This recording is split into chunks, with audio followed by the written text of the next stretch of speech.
As we start today's business, I want to make a brief statement about a security matter. I've been informed by the police that a former parliamentary employee was arrested last week under the Computer Misuse Act 1990. The police investigation is ongoing. As you know, we do not discuss the details of such issues on the floor of the House. This is an ongoing criminal investigation. I do not intend to take any points of order on this matter. I will update the members when I'm in a position to share more information. We've got a statement before education questions. That's dealt with. They've given me 2 copies, not to worry. Order. We start with question to education. Sean Davies. Question 1, Mr Speaker. Thank you, Mr Speaker. My department is providing local authorities with £2.5 billion of capital funding to create mainstream school places. We encourage them to work with planning authorities and housing developers as we build 1.5 million homes to help families onto the housing ladder and to drive growth. Where rules are falling, we're making use of the extra space by opening Best Start school-based nurseries and send inclusion bases. Third fastest growing town in the UK, and the government is investing in my town, the fruits of which the Secretary of State saw for herself on a recent visit. But teachers and educational staff need us to go further, investing in new school places to bring forward a new university campus in the heart of Telford and to support the narrowing of the attainment gap of those children who are with SEND and on free school meals. What more will the government do to invest in fast-growing places like Telford, and will she meet with me to unlock Telford's potential? I thank my honourable friend for his question. He's a real champion for children and young people in Telford, and I saw that myself when we had a tour of the town from the local school-based nursery, brilliant schools like the new Thomas Telford Primary Free School, and also the great further education and higher education options available. Labour is backing his ambition for Telford's children with accessible and affordable childcare, schools where every child can achieve and thrive, and the new free breakfast clubs that my honourable friend opened just last week. Sir Oliver Dowd. Thank you, Mr Speaker. My constituency has a large and growing Jewish population. But thanks to Labour's VAT hike, Emmanuel College, a Jewish school in my constituency, announced last week that it was closing. At a time of rising anti-Semitism and deep fear amongst the Jewish community, access to a Jewish education is more important than ever. Yet this announcement risks depriving many Jewish students in my constituency and the wider area of access to a Jewish education. What assurances can the Secretary of State give to those children and their parents about access to such an education, particularly at a time when the local Jewish state schools are enormously oversubscribed? Mr Speaker, what I can say to the right honourable gentleman is that I agree completely there can be no place for anti-Semitism in our schools and colleges, or indeed anywhere within our society, Mr Speaker. That's why I've asked Sir David Bell to lead an independent review looking at what more we need to do to root out anti-Semitism from our schools and colleges. And I would encourage the right honourable gentleman to share any thoughts that he has with Sir David as he takes forward that important work. On the particular case that he references, Mr Speaker, of the school in question, I would encourage the school and the right honourable gentleman to work together with the local authority at this time. But I do believe and continue to believe that it is the right decision that we raise money to invest in our state schools. Warren Moon. Please. Minister. Thank you very much, Mr Speaker. With permission, I will answer questions 2 and 11 together. This government is opening thousands of Best Start family hubs and network sites in every part of England, building on our proud legacy of Sure Start, providing families with community and connection, and ensuring every child is supported to get ready for school. The party opposite eroded support for families. We are bringing it back. Whereas, Mr Speaker, Cornwall has a strong network of family hubs, including in Poole and Hale in my constituency, and it should never be forgotten, although I'm sure they would dearly love us to, that the failed austerity policy adopted by the Conservatives and Liberal Democrat coalition hollowed out such services. Can the Minister confirm that, as part of the Best Start in Life initiative, areas with the highest level of social deprivation will be prioritised for funding? Thank you, Mr Speaker, and I thank my honourable friend for all he has done to support family hubs in his constituency and across Cornwall. Yes, we have asked local authorities to make sure that 70% of hubs are in the most deprived areas to ensure that support gets to the families and communities under the greatest pressure. What a contrast with the party opposite, Mr Speaker. On their watch, the pressure went up on families while the support went down.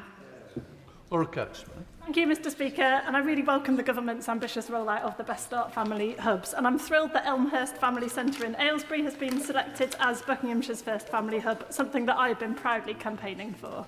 Can the Minister set out how this programme will make a difference to families in Aylesbury, including on a matter close to my heart, which is the mental health and well-being and the social connection of parents of young kids and their families?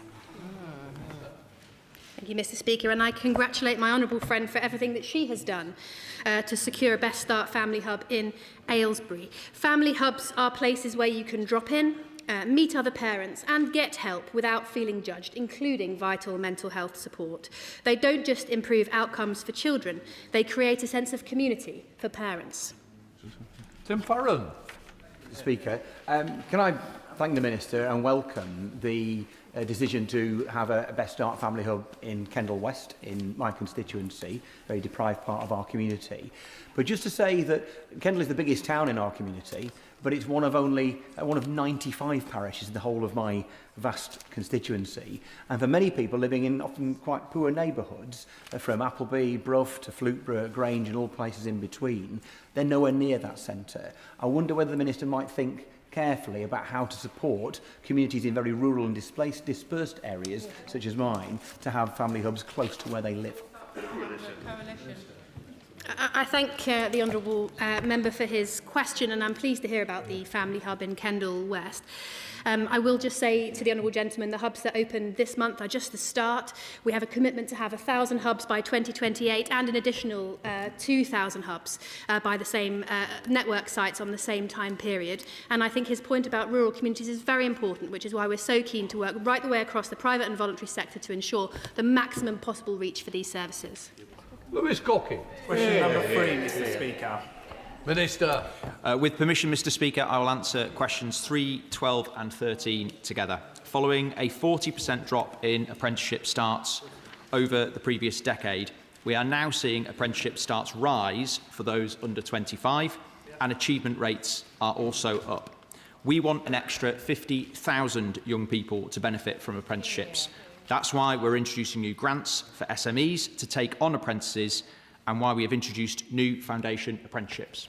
Lewis Cocky. Thank you, Mr Speaker. New figures reveal that 73% of teachers think that there is not enough focus on preparing young people for employment whilst they're still in school. A good apprenticeship can bridge that gap, but the number of starts has fallen for under-19s in the last year. Will the Minister change course and lead a real change and a shift away from dead-end university degrees to high-quality apprenticeships for every young person across the country who wants one? Well, where I agree with the honourable member, Mr Speaker, is on the need for high-quality careers education in schools. The Labour Party, the Labour Government, is committed to ensuring that we bring back work experience for every young person, and we're going to be following the standards set out by other organisations to ensure that we get good quality careers education and support the Careers and Enterprise Company. But we don't need to set this up as a debate where we choose between higher education and technical further education. We don't need to set them up as a choice. Both need attention, and there has been an underinvestment and an under-support for apprenticeships that we can agree on. John Cooper. Thank you, Mr Speaker. At an awards ceremony in Scotland last month, apprentices told time and again how they were told throughout their school careers that their grades were good enough to go to university and they should think again about going into apprenticeships. Apprenticeships create not just jobs but careers. What can the department do to help in Scotland, where the Scottish Government has wrecked so much of Scottish education? Can it be prevented from destroying apprenticeships as well? Well, Mr Speaker, education's devolved, so the one thing I can do as a Minister here in this Parliament is encourage people to vote for Scottish Labour and for Anas Sarwar to be the First Minister of Scotland. He is right to highlight the absolutely shameful record of the SNP on education, and not only their approach to curriculum teacher training and standards, but also withdrawing from PISA to show that the lack of progress that's been made on education north of the border is absolutely shocking. This government here are taking bold steps with SMEs to ensure that we create routes for 50,000 more young people in apprenticeships. Caroline Johnson. Thank you, Mr Speaker. Mr Speaker, on Thursday this week, a very excellent apprentice in my office will graduate with a first-class degree. But unfortunately, no one will be able to follow in his excellent footsteps because the government have withdrawn funding for the Chartered Management style of degree apprentice. Given the benefits of degree apprenticeships, will the Minister please reconsider? Mr Speaker, we have made changes to the apprenticeship levy and introduced now the growth and skills levy to focus the apprenticeship system where it should be focused. And I think most members across the House would agree with this, that what we needed to do originally with the apprenticeship levy and now the skills and growth levy was create routes for those who weren't able to go to university to start with in those level 4 and above qualifications. That is where this government is focusing its attention. We won't apologise for it because those are the young people who are missing out on opportunities at the moment and need an apprenticeship system focused on them. Chair of the Select Committee, Helen Hayes. Thank you, Mr Speaker. I recently met with a young constituent who's hoping to start a legal apprenticeship. He told me that he has had to research each apprenticeship opportunity himself, and unlike his peers who are applying to university, he is having to apply in the crucial weeks before his A-levels when he needs to be revising. The government rejected the Education Select Committee's recommendation that information on apprenticeships should be available via UCAS so that students have a single source of all post-16 and post-18 opportunities, and that the timescale for applications should be aligned with university applications. Can the Minister update the House on what the government is doing to make apprenticeships available to young people on a more equitable basis? Well, Mr Speaker, as someone who represents a constituency with some of the highest proportion of young people not going to university but going through apprenticeship or technical routes, I recognise the description that the Chair of the Education Select Committee has made about the complexity of the system of applications and the timing issues. I'm very happy to speak to her as the Chair of the Education Select Committee and ensure that there's a proper dialogue between the committee and the department on that issue. Polly Billington. Speaker, I appreciate the efforts of my right honourable friend and the government that they're making to offer apprenticeships. In coastal towns like mine, Margate, Broadstairs and Ramsgate, the growth sectors heavily rely on non-graduates. Clean energy, ports and logistics, creative and cultural industries, nature protection, tourism, leisure and hospitality, as well as health and social care. Could the Minister outline how the Mission Coastal in the Education White Paper could address some of the skills and training gaps we have that are currently limiting the unleashing of our amazing coastal talent? I thank my honourable friend for making such an important point. There's a few ways to address this question, Mr Speaker. One is too many of our coastal areas do not have the school standards in place that are needed so that children can make the progress needed to access those opportunities. We need to ensure that there are real routes for young people to get into work opportunities. That's why the new deal that this government is setting out will give a £2,000 grant for SMEs taking on 16 to 24-year-olds that are new to work. There'll be a new £3,000 youth jobs guarantee for hiring apprentices aged 18 to 24 who've been out of work and on universal credit for 6 months, and we're fully funding apprenticeship training for SMEs for young people. There you go. Thank you, Mr Speaker. Stafford College already delivers an outstanding apprenticeship achievement rate of 77.5%, an extraordinary 15% above the national average. And last week they were announced as one of the 4 new technical excellence colleges for advanced manufacturing, and their bid was built on their existing brilliant relationships with local employers such as GE Vernova, Hitachi, Siemens and Moog. However, we know there is always more to do, so can the Minister please tell us how the government will support those outstanding colleges like NSCG and those employers already backing Britain by investing in skills here so that more apprentices can go through our programmes? I'd like to thank my honourable friend and congratulate her efforts in campaigning for that Technical Excellence College. We announced 19 techs last week. Our package of measures to create another 50,000 apprenticeships for young people will put power to the elbow of institutions like Stafford College so that they can continue to make the progress that they've made already. Second, Batty Shadow Minister. Thank you, Mr Speaker. Apprenticeships should be the building blocks to a stronger economy. That's why the Conservatives are pledging to double the number. But if the Minister has done his homework, he will know that any increase in apprenticeship numbers is due to the last-minute rush to do Level 7, which this government cancelled. And in fact, Mr Speaker, if you strip out those Level 7 apprenticeships, the apprenticeship vacancies are at the lowest since 2020. So youth unemployment is at an all-time high. Apprenticeship vacancies are at the lowest. It's time for the Minister to come clean. This government is failing young people, isn't it? Well, Mr Speaker, their New Deal is funded by cutting opportunities in higher education. The Tory plan, the front benches proposal, Mr Speaker. It's a question of yourselves, not what the opposition might be doing. Sure. I apologise, Mr Speaker. The proposals that we've set out as a government are all about expanding opportunities so that we do get young people out of worklessness and into job opportunities. That is why we've set out a New Deal for young people. My honourable friend's proposals, to put it politely, do borrow from a number of the features that we have set out in our plan. Imitation is the sincerest form of flattery. Question 4. Minister. Thank you, Mr Speaker. We know that students and graduates have been left facing the sharp end of the cost of living crisis. That's why we're making the system fairer for students, graduates and taxpayers, capping interest rates, future-proofing maintenance loans, reintroducing maintenance grants and making care leavers automatically eligible for maximum support.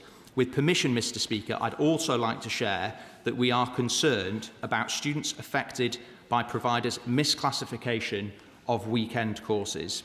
As ministers, we have asked the Student Loans Company to collect any overpayments through normal student finance repayments and to pause recoveries of overpaid grants until at least September while we consider next steps.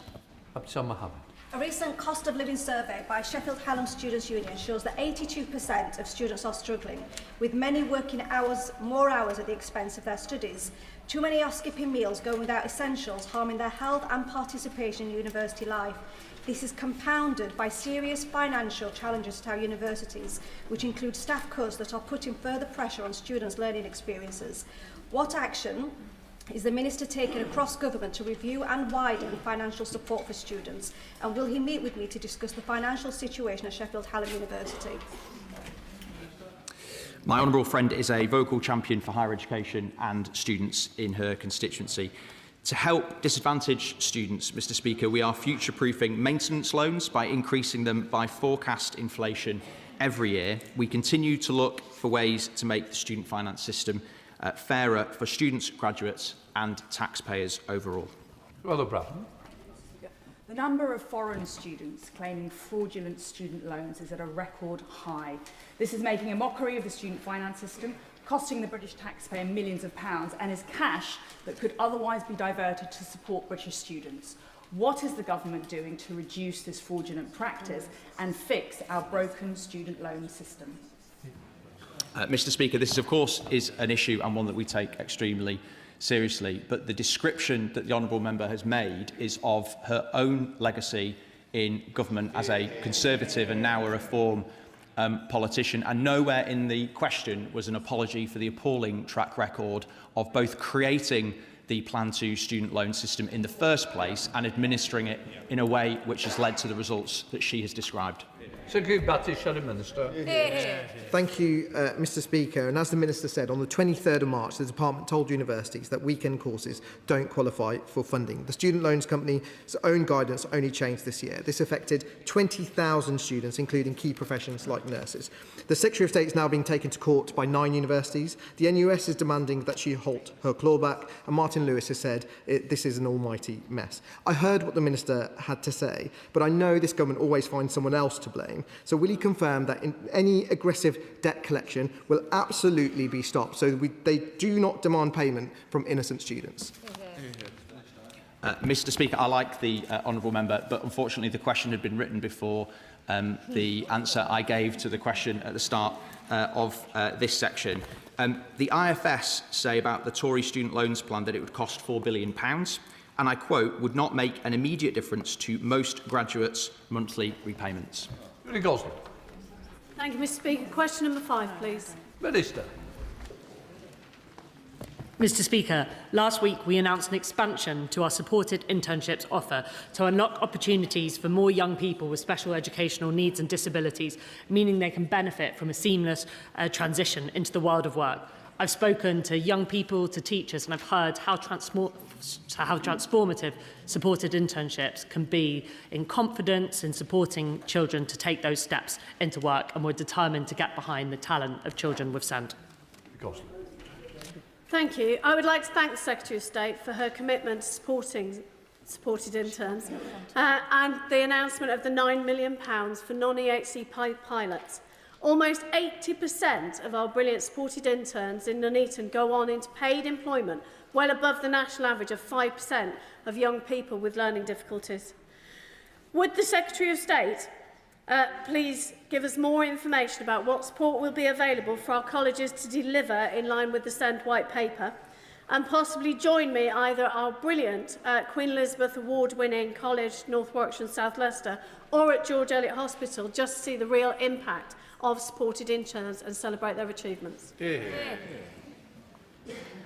Mr. Speaker, I'm incredibly grateful for the work of my honourable friend, both previous to Parliament and as her time as a Member of Parliament, in really championing children with special educational needs and disabilities and bringing her expertise to this discussion. I would be absolutely delighted to visit and see some of the work of supported internships in practice.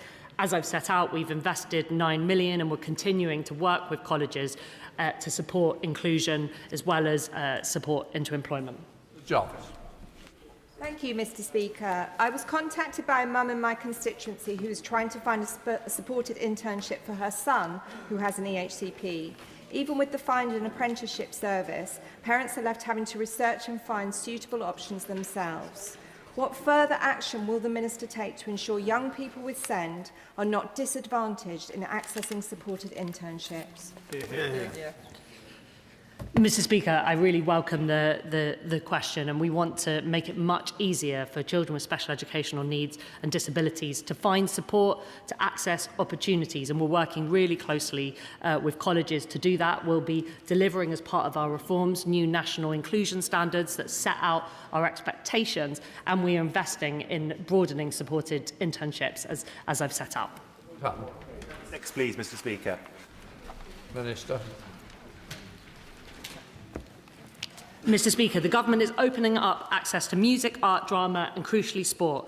We want schools to have access to high-quality sports facilities so children can achieve and thrive. The department is improving school facilities through guidance and rebuilding programmes with £2.1 billion of capital funding. Thank you, Mr. Speaker. Budmouth Academy has received a record multi-million-pound investment from this Labour government to rebuild much of the school buildings. However, the school's crumbling outdoor courts, which are home to the South Dorset Netball League, are currently not included in the rebuild. More than 300 women and girls are part of this league, and the courts are of course also used by students all year round as well. We desperately want to rebuild the courts, so can the Minister work with us to explore how the courts can be included within the scope of the rebuild? Mr. Speaker, I'd like to start by acknowledging the proactive response of a brilliant team at Budmouth's Academies in response to a recent meningitis case. And I'm really pleased to hear how welcomed the investment in the school rebuilding programme is for Budmouth Academy. The Aspirations Academies Trust has been provisionally allocated on top of this over £1.9 million investment in improving its estate, and I'd welcome the opportunity to meet with my honourable friend to discuss this further. Thank you very much, Mr. Speaker. I hope that schools in South Dorset, and I hope crucially that the Minister will have read the DCMS Select Committee's Game On report that was published today. It makes the case for increased physical activity in schools and the positive positive impact that it has on a pupil's ability to learn. However, recent reports suggest the government is proposing funding cuts for physical education. So will the Minister please give a very clear commitment today that there will be no reduction in funding for PE in our schools? And in fact, I'd love to hear from her that there will actually be increased investment in our children's health, well-being and learning through a more active school day. Mr. Speaker, the government absolutely wants to see children engaged in physical activity, supporting that through the school day. We have recently announced funding for school games organisers and will be setting out further information about our new partnership model to bring different partners across the private, the public sector, the voluntary sector to ensure that children have opportunities in every community. Thank you. Question number 7, please, Mr. Speaker. Thank you, Mr. Speaker. For the first time in more than a decade, this government is updating the school food standards to reduce sugar, increase fibre and reduce unhealthy foods. Parents want this, it's crucial for children's health and it will drive a transformation in the quality of food on our children's plates. Thank you. I'm pleased that the consultation on school food standards was launched last week. Many constituents have contacted me about the benefits of more and better vegetarian school meals, with fewer meals from processed meat being healthier, better for the planet and better value. Does the Minister support updating the guidelines so that the required number of protein-based meals can be met through plant-based options, and delicious ones at that, and not just meat and fish? Mr. Speaker, our revised standards will ensure children can enjoy eating nutritious, familiar foods. That includes ensuring that delicious and varied vegetarian options are available every day, including pulses as the main protein 3 times a week. The consultation closes on the 12th of June, and I invite members across the House to encourage their constituents to take part. Thank you, Mr. Speaker. I'm concerned we don't serve more British-sourced food in our schools. Indeed, it's estimated that between 20 to 40 million chickens are imported each year from China. This has gone up 172% since the general election. So what's the government doing to ensure that our young people are eating British-sourced food? I thank him for that important question, and I agree with the objective that he sets out. That's why we're working with DEFRA to support our pledge that 50% of all food purchased across the public sector will be locally produced or certified to higher environmental standards. Number 8, Mr. Speaker. Secretary of State. Thank you, Mr. Speaker. The Department is working with schools to plan ahead and organise appropriately for changing demographics. Falling rules funding is available to local authorities, and more widely, we are looking creatively at how we can turn extra space in schools into an opportunity, including through opening up Best Start school-based nurseries to make childcare more accessible and affordable. Thank you, Mr. Speaker. Mr. Speaker, in my borough, which has some of its schools are among the top 1% in the country, we've got a forecast drop of 6.1% for reception and 8.3% for Year 7 over the next 3 years. And the picture is also poor across London. Hackney is one of the worst affected boroughs. Given the patchwork of local schools with academies, free schools which are under her remit, and voluntary aided and maintained schools, how is she going to make sure that the school communities and families work together across our capital and across the country? I'm grateful to my honourable friend and right honourable friend, and I would of course be more than happy to discuss further with her the particular local challenges that she's experiencing. But we are aware, Mr. Speaker, of the impact of falling rules on schools, and we're working with councils, including those in London, to develop a framework to help them manage it. Our aim is to make sure that our schools estate is more resilient and flexible in response to changing local demand, and that's why our Best Start school-based nurseries, alongside new SEND inclusion bases, are a great example of that. But I also know, Mr. Speaker, that it's often housing pressures in communities like my humble friends that cause particular challenges, and that's why I'm delighted that this government is investing a record £39 billion to kickstart social and affordable housing that will make a real difference in Hackney, in London and right across the country. Thank you, Mr. Speaker. It is true that the effects of the falling birth rate have been felt most so far in places like Hackney, but it is coming to many, many more places, and the effect will be felt in a much magnified way, particularly in small rural schools. Does she accept that the funding formula is going to have to change away from one which is so heavily reliant on a per capita amount in order to support our small rural schools? Mr Speaker, the right honourable gentleman is right in saying that whilst this is particularly pronounced in terms of the challenge it presents in London, the falling rules that we are seeing is right across the country. It's why we will work with the sector to develop a framework for the use of mainstream school space, including around pressures such as demographic change, and we intend to publish later on this autumn. I note the point that he makes about small rural schools. We of course want to make sure that those schools are able to support their local communities, and we'll keep under review all of the funding that we operate to make sure that's a reality. Sir Ashley Fox, Shadow Minister, and welcome. Thank you, Mr Speaker. One of the reasons for improved academic standards in our schools under the last government was the ability of good schools to expand and putting failing schools under new leadership. So how will the Secretary of State ensure that underachieving schools with falling numbers are transformed with new and rigorous leadership, rather than conscripting unwilling parents to send their children there? Mr Speaker, I don't recognise the characterisation offered by the honourable gentleman. He will know that through the Children's Wellbeing in Schools Bill, we are making changes that will allow for local authorities and local areas to better manage school places within their communities, especially where we're seeing demographic change. What I would also say, in addition to that, is that there were far too many schools, Mr Speaker, that were not serving children well. A situation that we inherited, where we are being firmer and swifter in taking action to support those schools through our approach around RISE. We cannot wait for late-stage failure before we get in and make change happen. Our children, our families, they deserve much more than that, and they deserve much better than the failed approach of the party opposite. Munira Wilson, Liberal Democrat, spokesperson. Thank you very much, Mr Speaker. With falling school rolls in Twickenham, across London and other parts of the country, school budgets are coming under increasing pressure, compounded by underfunding of teacher pay rises, of breakfast clubs and of free school meals. Mr Speaker, House of Commons Library data found a £4.4 billion black hole in funding for teacher pay rises alone over the next 3 years, and there's no way productivity savings will bridge that gap.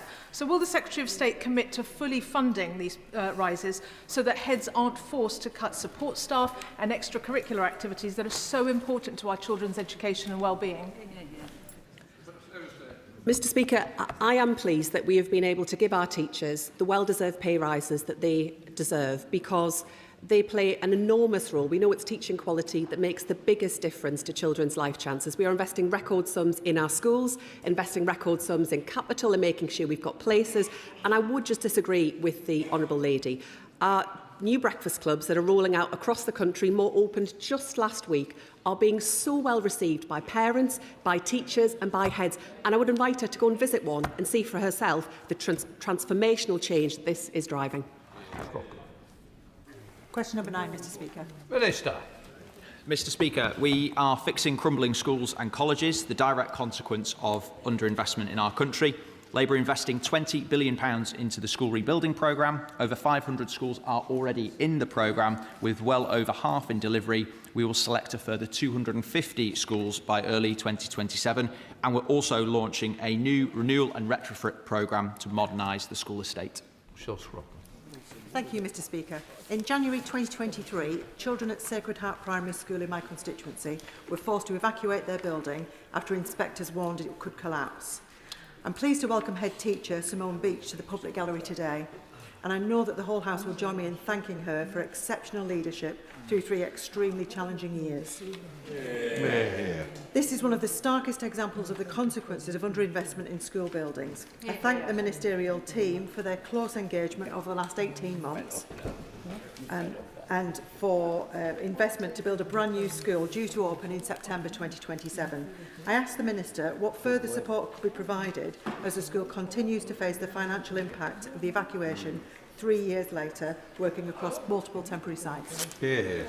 I thank my honourable friend for drawing the House's attention to Simone, a wonderful Cumbrian in the gallery and a fantastic example of excellent school leaders and head teachers across the country. She has stewarded the school through a tumultuous few years, and with this government's support, we will ensure that the new school setting is there for children in the future that need it. This is a massive challenge for our country in renewing our school estate. It's not just about building new schools, but it's about getting ahead of the curve so that we can actually modernise and retrofit existing school buildings that in 10 or 20 years' time would otherwise have needed to be rebuilt altogether. Jim Shannon. Speaker, thank the Minister very much for that answer. Minister, one of the issues of RAC has been an incredible issue here in the United Kingdom, but we have some examples of that back home in Northern Ireland as well. Can I ask the Minister, it's important that we share how we address these issues. So the Minister is always helpful, and thank him for that. Can he make contact with the Education Minister in Northern Ireland to ensure that what the Minister and Government have learnt here, they can share with us in Northern Ireland so we can address the issue in a similar way? Thank you. The RAC crisis here in England highlighted wider issues with the legacy of the school estate that England is now needing to reckon with. I believe we are now on top of that issue, and this government is committed to stripping RAC out of all schools in the years to come and making sure we've got the school estate we need. We've learnt a huge amount through that process, and I'd be very glad to connect the honourable member with relevant colleagues in the Department for Education and with ministers in the Northern Irish Government. Sally Jameson. Question number 10, please, Mr. Speaker. Minister. Mr. Speaker, I thank my honourable friend for this question. We are undertaking a once-in-a-generation reform to children's social care. That includes ensuring that children in care are surrounded by enduring, loving relationships, close to their community, their friends and their school. That's why creating an extra 10,000 homes in foster care is my top priority as the Children's Minister. We are now implementing an ambitious action plan to meet that target. James. Thank you, Mr. Speaker, and I thank the Minister for his answer. Can he outline a bit more how he's going to implement that expansion of foster carers so that more children can stay close to home and in their school and reduce their vulnerability to sexual exploitation and county lines, something which disproportionately impacts children in residential care, and also set out what more he's doing to support the foster carers themselves to make sure they have an independent voice heard in local authorities, but also practical help like house extensions and modifications so they can continue to and increase the number of children they support and provide a home to. My honourable friend is right to highlight that we need to take action on a whole range of fronts to transform our fostering system so that we can expand it and also retain the brilliant foster carers who we already have in this country. That's why we're backing the plan with £88 million. We're taking action to bring local authorities together to create new end-to-end fostering hubs with clear targets. That process is currently underway. And my honourable friend is right to highlight the really important action of the Room Makers programme. The government will be funding the extension and expansion of foster carers' homes so they can take more children in. That is important because we are funding a residential care system in this country at the moment that is the size it is because we don't have the foster homes that we need. Thank you, Mr. Speaker. Would the Minister accept that if we are to promote fostering credibility, we must move beyond simply running adverts saying we need more foster carers and ensure that fostering is both financially realistic and backed by strong, reliable support for those who step up to care? Yes, my honourable friend is absolutely right to highlight both of those issues. We are expanding and funding to expand the Mockingbird programme so that foster carers can get that wider family network-like support when they undertake this really important role, and so they're not left isolated. So we're funding that to expand it across the country. We're also undertaking a piece of research to look at the variation in fostering allowances and fees across the country to identify both the variation and the relationship between the amount paid and the retention of carers to address the exact point that he has raised. Question 14, Mr. Speaker. Minister. Mr. Speaker, this Labour government's record expansion of free childcare is saving working families across the country over £8,000 a year. We have worked closely with early education providers across the sector throughout the rollout, and I thank them for their tireless work. We're investing over £9 billion in early years entitlements this year, and I'm pleased to say that we have seen a huge increase in the number of places that providers have on offer. Thank you, Mr. Speaker. I recently met with several early years providers who told me that the 30 hours funded childcare scheme is placing real strain on their businesses because the policy doesn't take into account the setting up time, the packing away time and the time spent training and compliance issues with their staff. Combined with the recent national insurance rises, this is threatening the financial viability of these businesses. Will the Minister agree to reviewing the policy's implementation so that those providers, particularly the smaller ones that rely on that funding, are kept financially viable and provide those services to the people that need them? Thank you, Mr. Speaker. I'd like to thank the hard-working staff in the honourable gentleman's constituency, but say when the government says it's prioritising the early years, it means it. We're investing £9.5 billion this year. Rates have increased more than ever before to reflect inflationary pressures and the increases to the national living wage. We've increased the pass-through rate from local authorities to providers, and we have continued to lift the early years pupil premium. We're determined to give every child the best start in life. Mr. Bennett. Question 15, Mr. Speaker. Minister. Mr. Speaker, this government believes that a collaborative school system is the best way to drive high and rising standards so every child can achieve and thrive. For our schools white paper, we've set out how we plan to support further collaboration while improving accountability to deliver the education our children deserve. Alison Bennett. Thank you. There are 3 schools in my Mid-Sussex constituency who were part of the University of Brighton Academy Trust. Given that serious concerns about financial management at UBAT persisted for years before rebrokerage was triggered, will reforms to the multi-academy trust governance system include early warning systems so that failing trusts are identified and intervention takes place before reaching the point of failure? Mr. Speaker, I really welcome that question. I absolutely agree. We need to spot the early warning signs of financial failure, and that's why we're bringing in a new Ofsted inspection framework for multi-academy trust that will look at other issues, including governance and financial management. Sorry. Mr. Speaker. The Secretary of State made a written statement to the House this morning, Mr. Speaker, confirming the timing of commencement of the higher education free speech complaint scheme and regulatory conditions.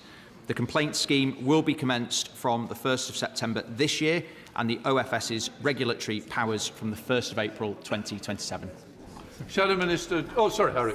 Hi, okay. Thank you for that update. It's long overdue, but of course doesn't go far enough. If we take the case of Brodie Mitchell, suspended from Royal Holloway for a spat at a Freshers' Fair, he would not be under the new guidelines be able to complain directly to the Office for Students. Why is that? The OFS's system that is in place at the moment does allow for students to complain about breaches of freedom of speech. The written statement this morning laid by my honourable friend, the Secretary of State, is all about expanding that coverage to staff and visiting lecturers and other speakers, as well as ensuring that we've got a system in place where the OFS can go back to institutions and hold them to account. Jack Rankin, Shadow Minister. Thank you, Mr. Speaker. The point my honourable friend, the member for Gordon Buchan, makes is absolutely right. Whether it's Zionist views, gender-critical perspectives, climate scepticism, or challenging the perceived wisdom that diversity is our strength with the need to put terrorism barriers around Christmas markets, there's a clear two-tier approach to free speech on our campuses, and it's students who are the nub of it. That's exactly why the Higher Education Freedom of Speech Act gave students the right to go to the Office of Students. So why, under this proposal, can academics and visiting speakers complain, but not students? It's called the Office for Students, or is he planning to rename it the Office for Everyone on Campus except students? Well, Mr. Speaker, as I have already said, students have a route of redress through the Office for Students at the moment. The government has been focused on pulling together an enforceable regime, and it is welcome that across this House, both the Labour Party and the Conservative Party are supportive of action to protect freedom of speech at our universities. We now come to topicals. Dr. Danny Chambers. Mr. Speaker. Thank you, Mr. Speaker. It's been a busy month since the last session of education questions, so I'll give the House a short update on what my department has done since then to give our children the best start in life. We began opening 200 new Best Start family hubs, building on the proud legacy of Sure Start. We opened 500 new free breakfast clubs to save parents £450 and give children a great start to the day. And we announced the next wave of school-based nurseries, as research showed that Labour has halved childcare costs for families. And we scrapped the 2-child limit, putting Labour Labour on course to lift a record number of children out of poverty. Labour is boosting family finances and children's life chances. Danny Chambers. Speaker, last week in my Winchester office I held a meeting for parents of SEND children, and some of them were literally in tears discussing the fight they had to have to get the care that they're entitled to. With any reforms that are made to the SEND system at the moment, which are much needed, can we assure parents that this will not cause mental health anguish and stress and anxiety like it has been, because it's absolutely crippling? Mr Speaker, I recognise what the Honourable Gentleman has set out. I've spoken to so many parents, families, children across the country who have been badly let down by a system that has not put children's needs first. We are determined to change that through the once-in-a-generation SEND reforms that we're setting out. I'm glad to hear that the Honourable Gentleman held an event in his constituency. I would encourage all members to make sure that parents, educators and others are sharing their views as part of our consultation. Please swallow. Thank you, Mr Speaker. As the MP for Sandhurst, I'm proud to represent many Armed Forces families. My honourable friend will know that Armed Forces families often move around, but no particular support seems to be given to their children. There is no marker to identify these children, they don't qualify for fair access protocols, and they're given no particular priority in admissions. Will she meet with me to discuss how we can better support the children of Armed Forces families? Mr Speaker, I really welcome the question from my honourable friend, and we're deeply grateful for the service of our Armed Forces families. I would welcome the opportunity to meet. I also met recently with the Armed Forces APPG, and will be bringing forward further reforms on admissions shortly. Secretary of State Laura Troy. Mr Speaker, we learned last week that in the tragic Southport case, when the head teacher warned about the killer's increasing extreme behaviour, the social worker accused the head teacher of racially stereotyping the pupil as a black boy with a knife. The result was that the warnings were rewritten in many cases, and this is not a one-off. We know it happened in Sarah Sharif, where, I quote, race was a bar to reporting possible child abuse, and we saw the failure repeatedly with the grooming gang scandal.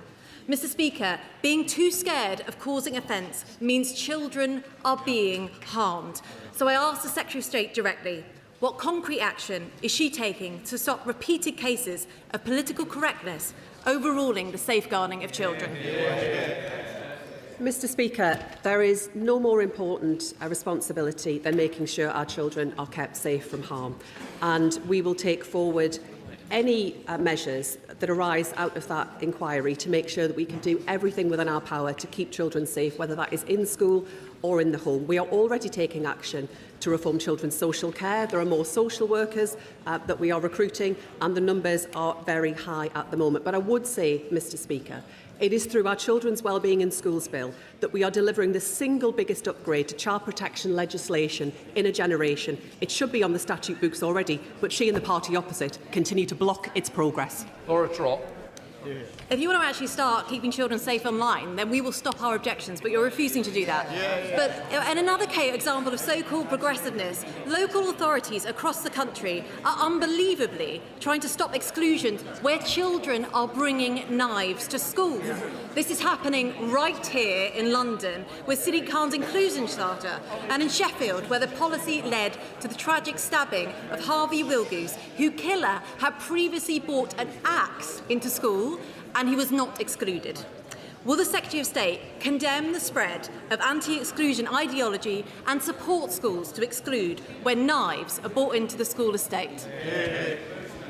Mr Speaker, school leaders have my full support in taking action around issues such as violence, and of course there should be an expectation, a clear expectation, that action is taken where it applies to cases such as those that the Right Honourable Lady has set out. But I would just slightly caution her in talking about some of the details of those cases in the way that she has. We all have a responsibility, Mr Speaker, to make sure we give full and accurate accounts of exactly what has taken place.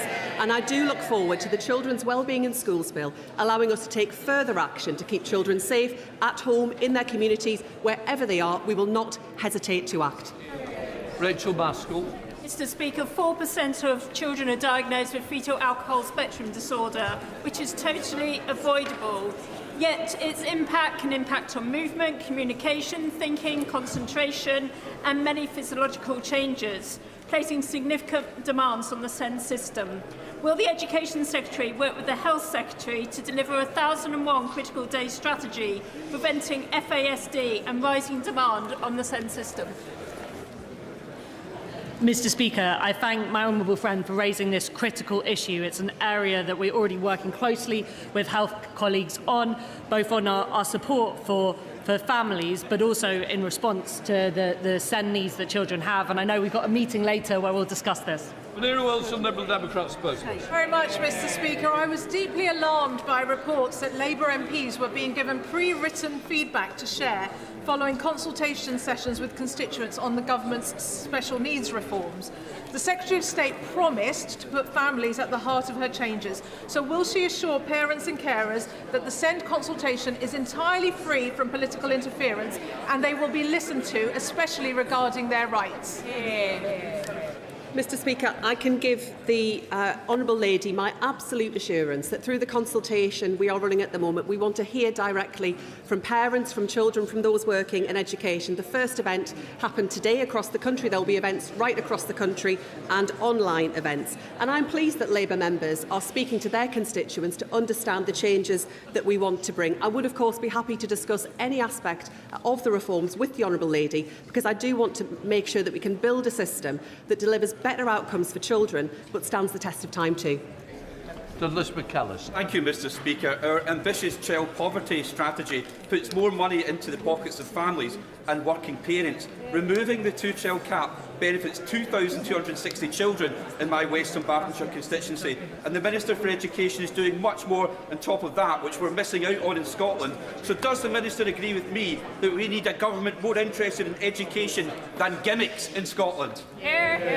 He's absolutely right, and that's why people across Scotland should vote for Anna Sarwar and Scottish Labour. And last month I was in Scotland hearing directly from parents about the difference that lifting the two-child limit will make. Measures that were opposed by the party opposite, who would plunge hundreds of thousands of children back into poverty. But there is so much more that we could do together, Mr. Speaker, if we had a government in Scotland that also was determined to tackle child poverty in the same way that this Labour government is determined to deliver. It is time for change in Scotland and a new direction. Thank you, Mr. Speaker. In my constituency of Horsham, there are some brilliant specialist STEM schools, such as Muntham House and Aurora Vincent. However, in the White Paper there is currently no clear definition of what a specialist school is, and concerns remain that provision is being framed as something to be reduced rather than planned for. What role does the Department see for special schools within the reform system, and how will they be funded? Mr. Speaker, we agree that the role of special schools in the system is incredibly important, providing vital care for children with the most complex needs and supporting their wider education. They have a very important role in the Schools White Paper, both in the education support, but the outreach they do for mainstream schools. And it's precisely to end the postcode lottery and create more clarity over what specialist provision should look like that we are proposing to introduce specialist provision packages. Thank you, Mr. Speaker. I thank the Secretary of State for visiting St Paul's Primary School in my constituency a few weeks ago to meet with the excellent head, Angela Batchelor, and her staff team, hearing firsthand from parents how important it is to have that wraparound, the nursery service and the additional breakfast club. One of the issues raised is SEND, and I know that the Secretary of State is really looking at this.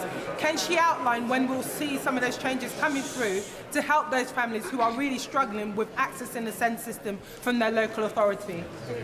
It was fantastic, Mr. Speaker, to visit my old friend and to see at first hand the impact that our changes are bringing to children and families across her constituency. She is right that the SEND system that we have at the moment just isn't working for children or families, and I would encourage her constituents to share their thoughts with us through the consultation. But we aren't waiting to drive the change we know is desperately needed. Just last week I announced the first wave of investment in our Experts at Hand programme that will make a huge difference to making sure that children can get the specialist support that they need much more quickly.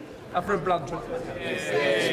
Speaker, a local employer, himself a former apprentice, tells me his industry is now in crisis, with his firm's apprentice intake falling from 60 to just 20 this year due to this government's decisions. Meanwhile, Reese Heath College is having to turn students away and restrict courses in agricultural engineering and construction due to a lack of funding. With nearly 1 million young people not in education, employment or training, does the Secretary of State accept that this government is failing young people? And will she instead back the Conservative plan to create 100,000 more apprenticeships by lifting funding caps and supporting employers with up to 5,000 per... Mr. Speaker, the legacy of almost 1 million young people being out of work and education is shameful. It's the mess that we are cleaning up, and I'm delighted to share with the House that we are introducing a new deal for young people, which includes a £2,000 grant for small to medium-sized enterprises taking on 16 to 24-year-olds into work, a new £3,000 youth job grant for hiring apprentices aged 18 to 24 who've been on universal credit for more than 6 months. We are the Labour Party. That means we're about getting young people into work. Mr. Speaker, whistleblowers have raised with me concerns, serious concerns, about the governance of Academy Trust in my constituency. I've raised this matter privately with the Secretary of State, but I wonder whether she might arrange for a minister to meet with those whistleblowers so they can discuss the concerns and have those concerns taken seriously, because I'm seriously concerned myself. I'm grateful to my honourable friend for raising that issue. I would, of course, be happy to make sure that a meeting takes place so that that information can be shared and fully considered. We also, Mr. Speaker, are bringing forward... Mr. Speaker, we're also bringing forward, through the Children's Wellbeing in Schools Bill, further accountability where it comes to trusts to make sure that there is an inspection framework around that too. And perhaps I could discuss that further with the honourable gentleman. George Bubbery. Thank you, Mr. Speaker. Eastbourne head teachers have expressed grave concerns about the impact of the new Ofsted framework on staff well-being, but also on the punishing impact that they will have on schools in deprived areas. Will the Minister meet with me and with Eastbourne head teachers for a roundtable to discuss how we can avoid disastrous consequences again? Mr. Speaker, I'd be very happy to meet with the honourable member. The new framework has been designed to support the well-being of heads and to give a clear and full view of school performance, but happy to continue that conversation. Joe White. Thank you, Mr. Speaker. I welcome this government's announcement that there will be 8 Best Start family hubs across Bassett Law. In Manton, Retford, West Bassett Law, the Oasis Community Centre, Hallcroft, Harworth, Burcoats and Misterton, the highest number in the country. Will the Minister agree with me? I do agree with her. I thank her for all she's done for children and families in her constituency. We are determined to ensure every child gets the best start in life and every family gets the community and connection these hubs will offer. Peter Mandelson. Thank you, Mr. Speaker. 25% of Selston High School has had to close down because it's got structural problems. Now, the school has submitted a bid for the school's rebuilding programme, so could the Minister please ensure that this school gets the funding it needs to reopen its doors? Mr. Speaker, I was concerned to hear that the school did need to shut last Monday. Cheering a school closure is no laughing matter. And, of course,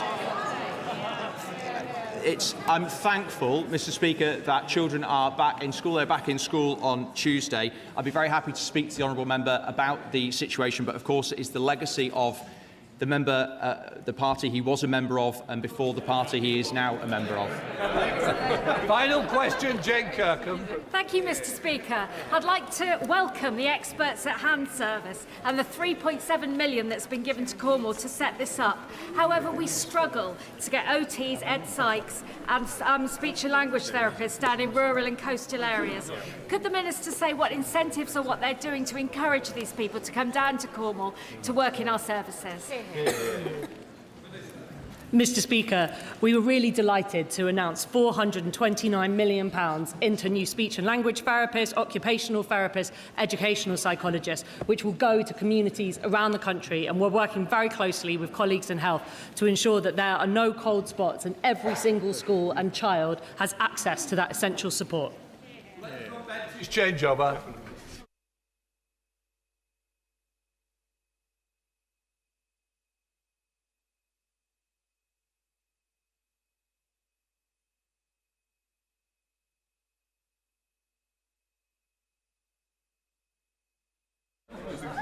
Order. Before we come to the Prime Minister, I wish to make a brief statement.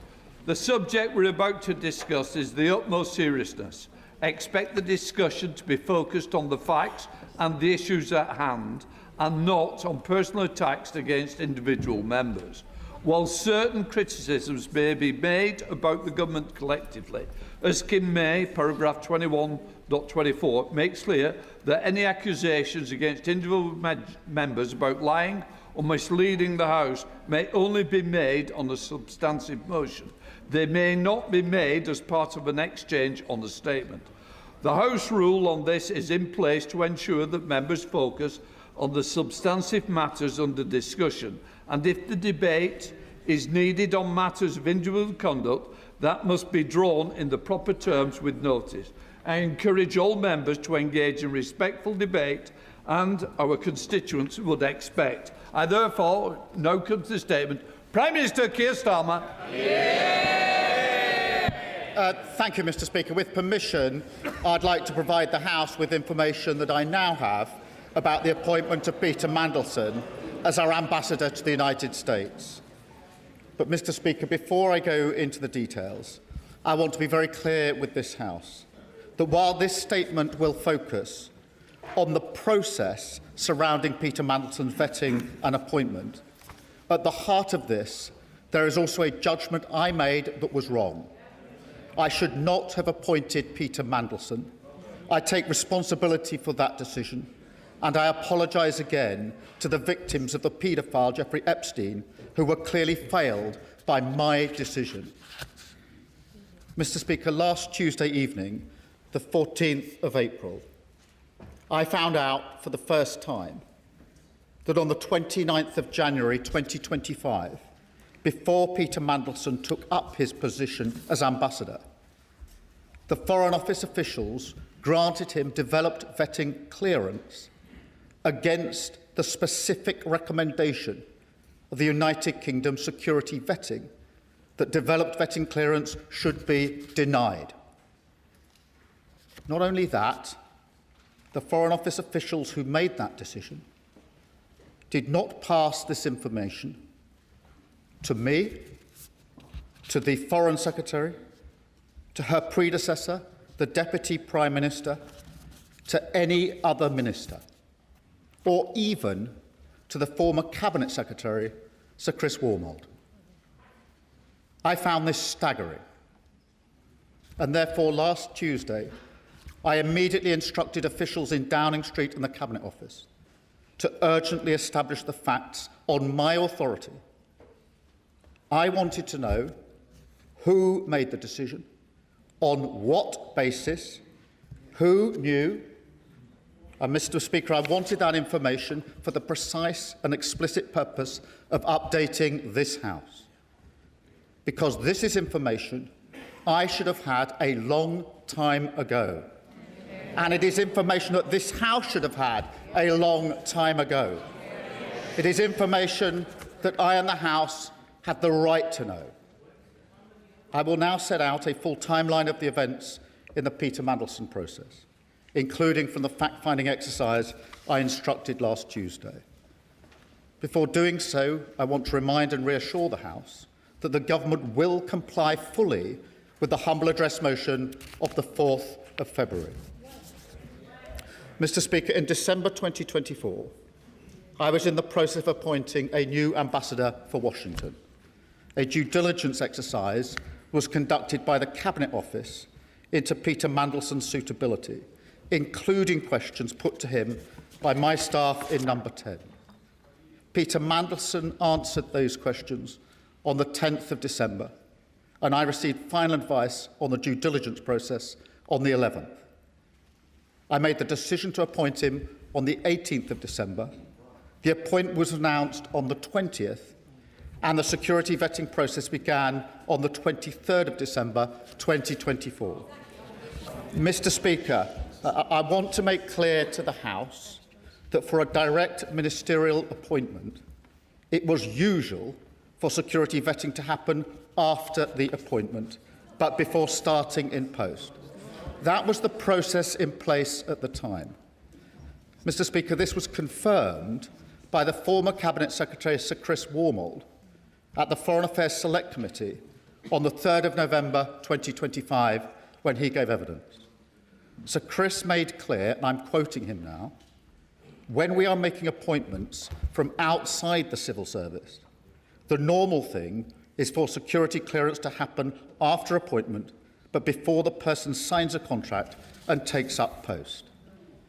At the same hearing of the same Select Committee, the former Permanent Secretary to the Foreign Office, Sir Ollie Robbins, said, and I quote again, Peter Mandelson did not hold national security vetting when he was appointed, but, he went on, as is normally the case with external appointments to my department and the wider civil service, the appointment was made subject to obtaining security clearance. Mr. Speaker, after I sacked Peter Mandelson, I changed that process so that now an appointment cannot be announced until after security vetting is passed. Mr. Speaker, the security vetting was carried out by UK Security Vetting, UKSV, between the 23rd of December 2024 and the 28th of January 2025. UKSV conducted vetting in the normal way, collecting relevant information, as well as interviewing the applicant, in this case, on 2 occasions. Then on the 28th of January 2025, UKSV recommended to the Foreign Office that developed vetting clearance should be denied to Peter Mandelson. The following day, on the 29th of January 2025, notwithstanding the UKSV recommendation that developed vetting clearance should be denied, Foreign Office officials made the decision to grant developed vetting clearance for Peter Mandelson.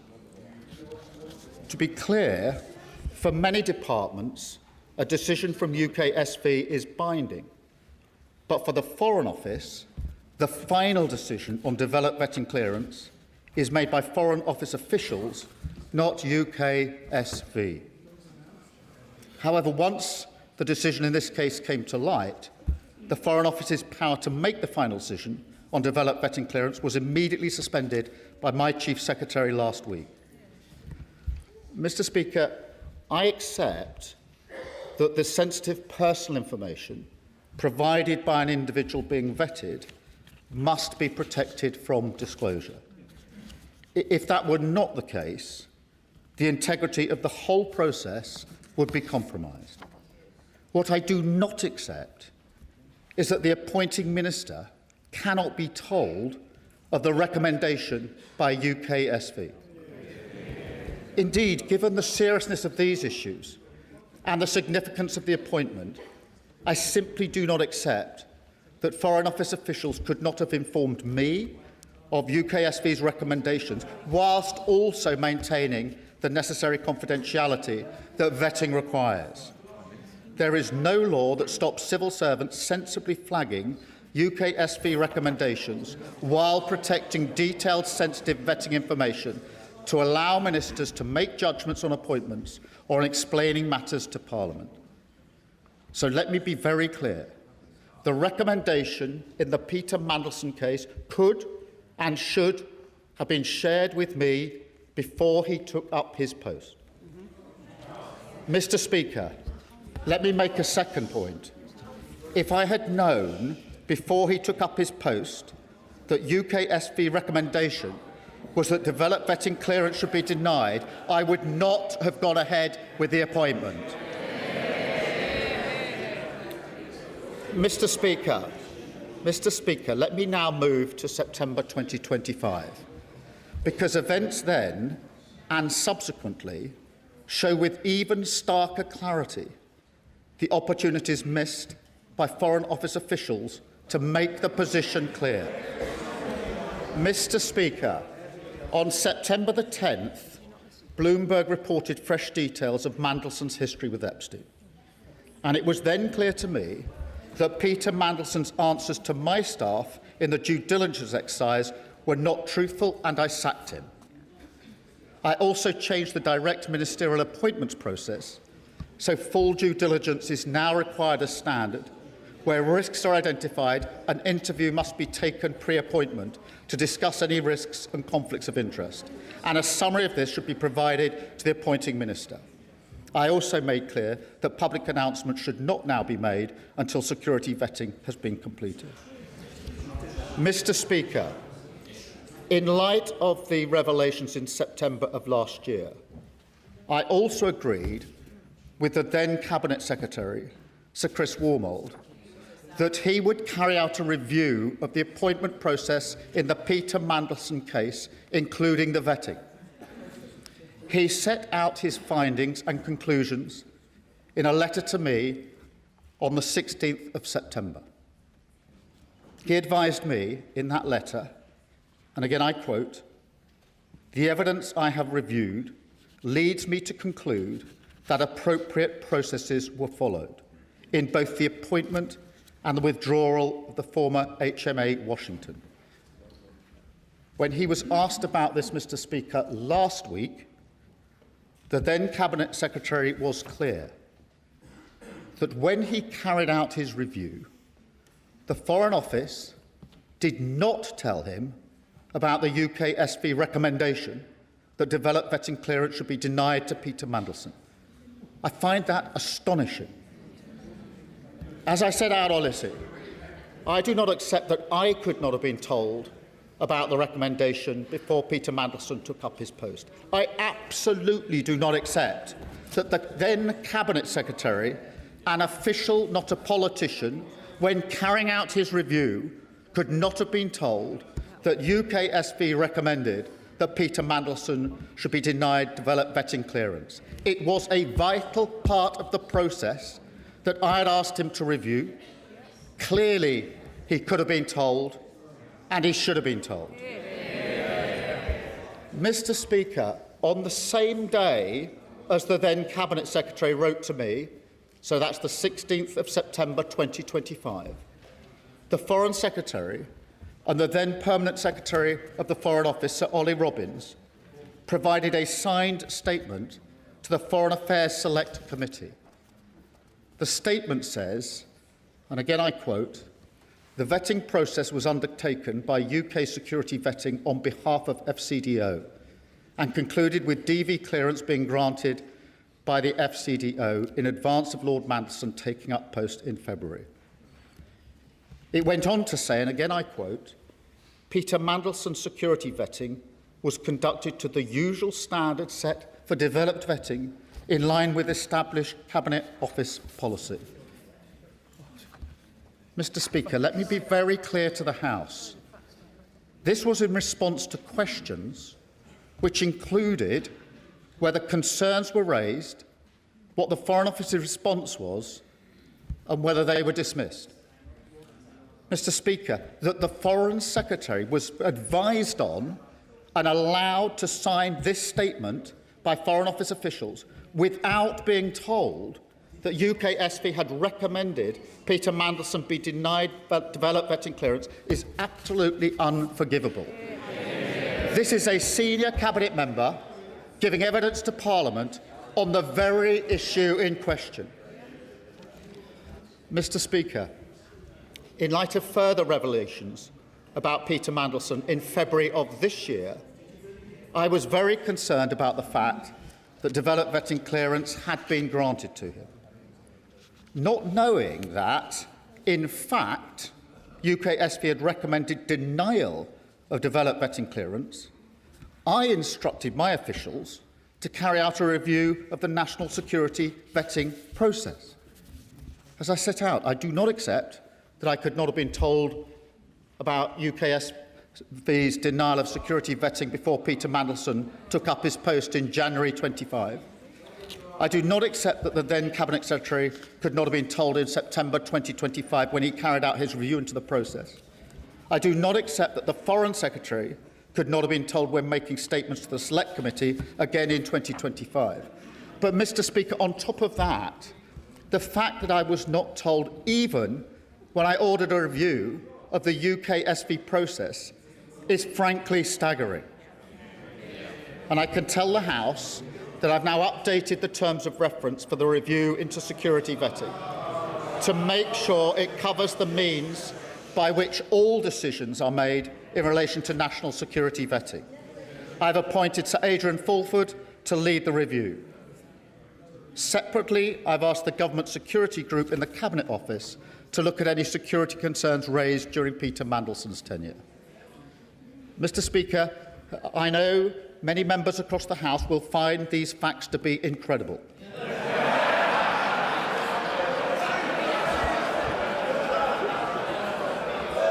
To that, I can only say they are right.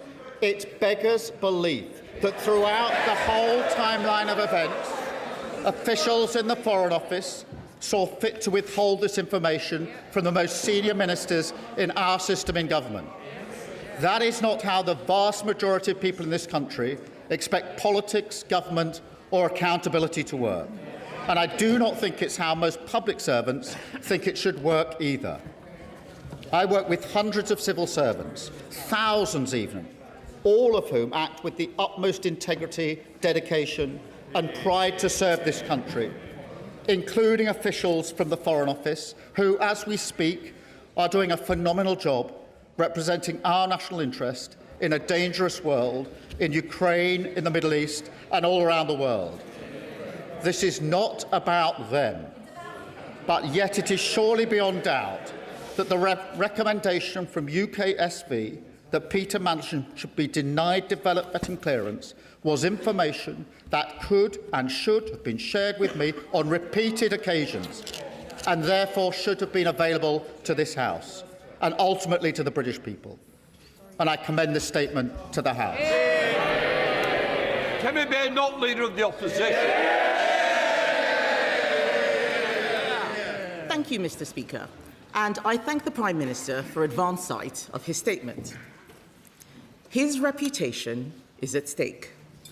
Everyone is watching. It is finally time for the truth. Earlier today, Mr Speaker, Downing Street admitted that the Prime Minister inadvertently misled the House. The Prime Minister has chosen not to repeat that from the dispatch box. I will remind him that under the Ministerial Code, he has a duty to correct the record at the earliest opportunity. The Prime Minister says he only found out on Tuesday that Peter Mandelson failed the security vetting. The earliest opportunity to correct the record was Prime Minister's questions on Wednesday, almost a week ago. This is a breach of the Ministerial Code. Under that code, he is bound to be as open as possible with Parliament and the public in answering questions today. So let me start with what we do know. We know the Prime Minister personally appointed Peter Mandelson to be our ambassador to the United States. We know that Mandelson had a close relationship with a convicted paedophile. We know that he had concerning links with Russia and China, links that had already raised red flags.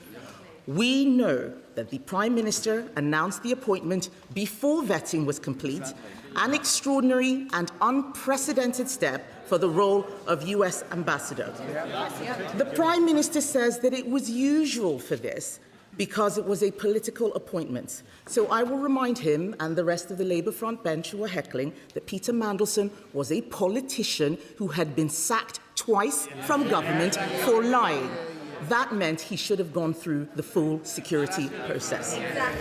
And we also know, finally, Mr Speaker, that when Peter Mandelson failed the security vetting, he was allowed to continue in the role with access to top-secret intelligence and security information. This goes beyond propriety and ethics. This is a matter of national security. So let me turn to what we do not know. We still do not know exactly why Peter Mandelson failed that vetting.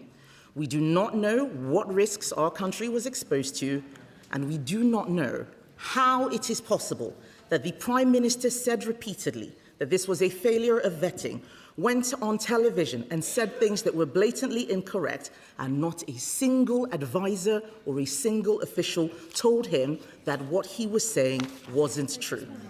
At every turn, with every explanation, the government story has become murkier and more contradictory. It is time for the truth. There are too many questions to ask in the allotted time, Mr. Speaker, so I'm now going to ask the Prime Minister just 6 questions, and I have taken the unprecedented step of providing these questions to the Prime Minister in advance. So he has them in front of him, and I have asked for these questions. I have asked for these questions to be put online for the public.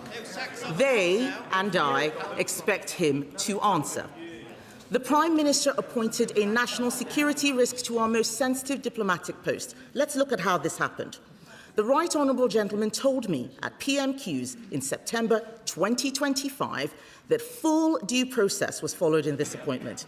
We now know that in November 2024, Lord Case, the then Cabinet Secretary, told him this process required security vetting to be done before the appointment.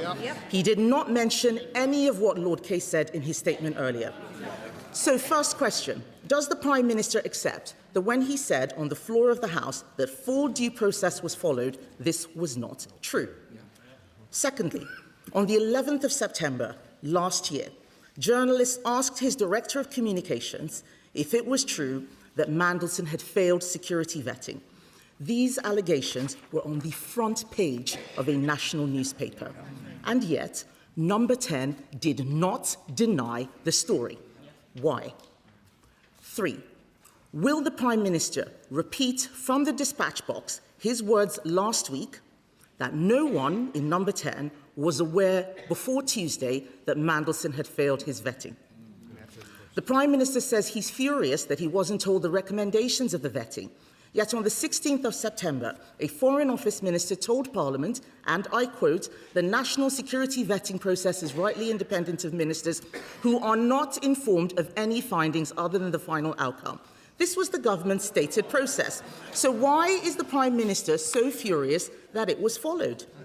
On the 4th of February 2026, the Prime Minister, 5th question, Mr. Speaker, on the 4th of February 2026, the Prime Minister told me from the dispatch box that the security vetting he had received had revealed Mandelson's relationship with Epstein.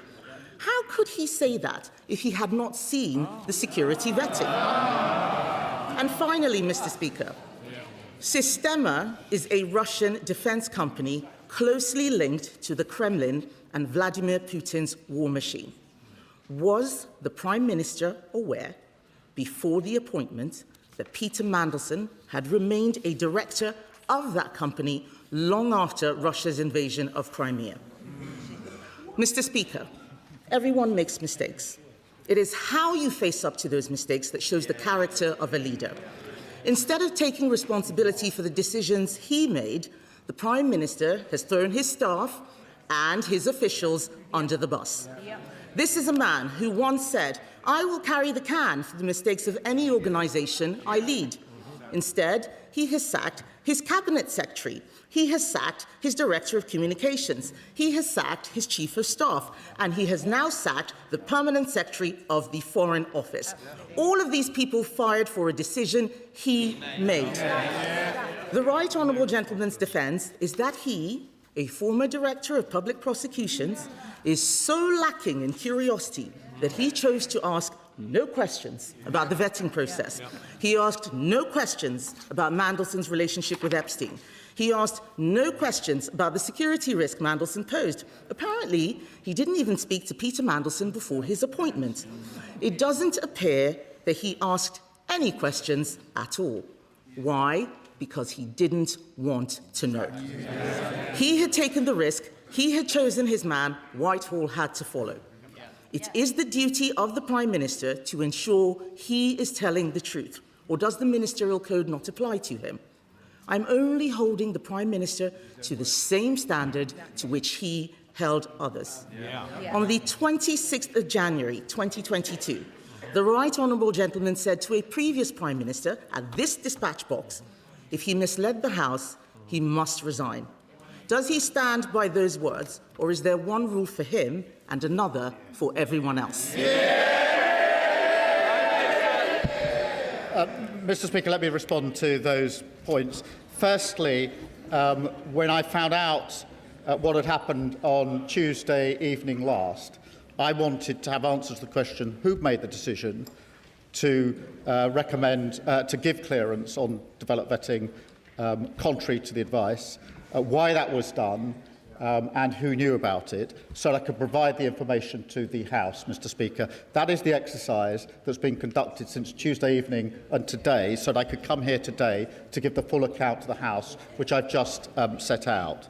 Mr. Speaker, she asked me about developed vetting security clearance after the appointment. I set out that wasn't me saying that. I read out the evidence of the former Permanent Secretary about that and the former Cabinet Secretary in relation to that. And I think the quotes that I've given to the House are clear enough in relation to that. She also asks why Peter Mandelson failed. Mr. Speaker, it's important to make a distinction between the information provided to the review and the recommendation. The information in the review must be protected and has been protected, because otherwise the integrity of the entire system would fall away. But the recommendation doesn't need to be protected and should not have been protected.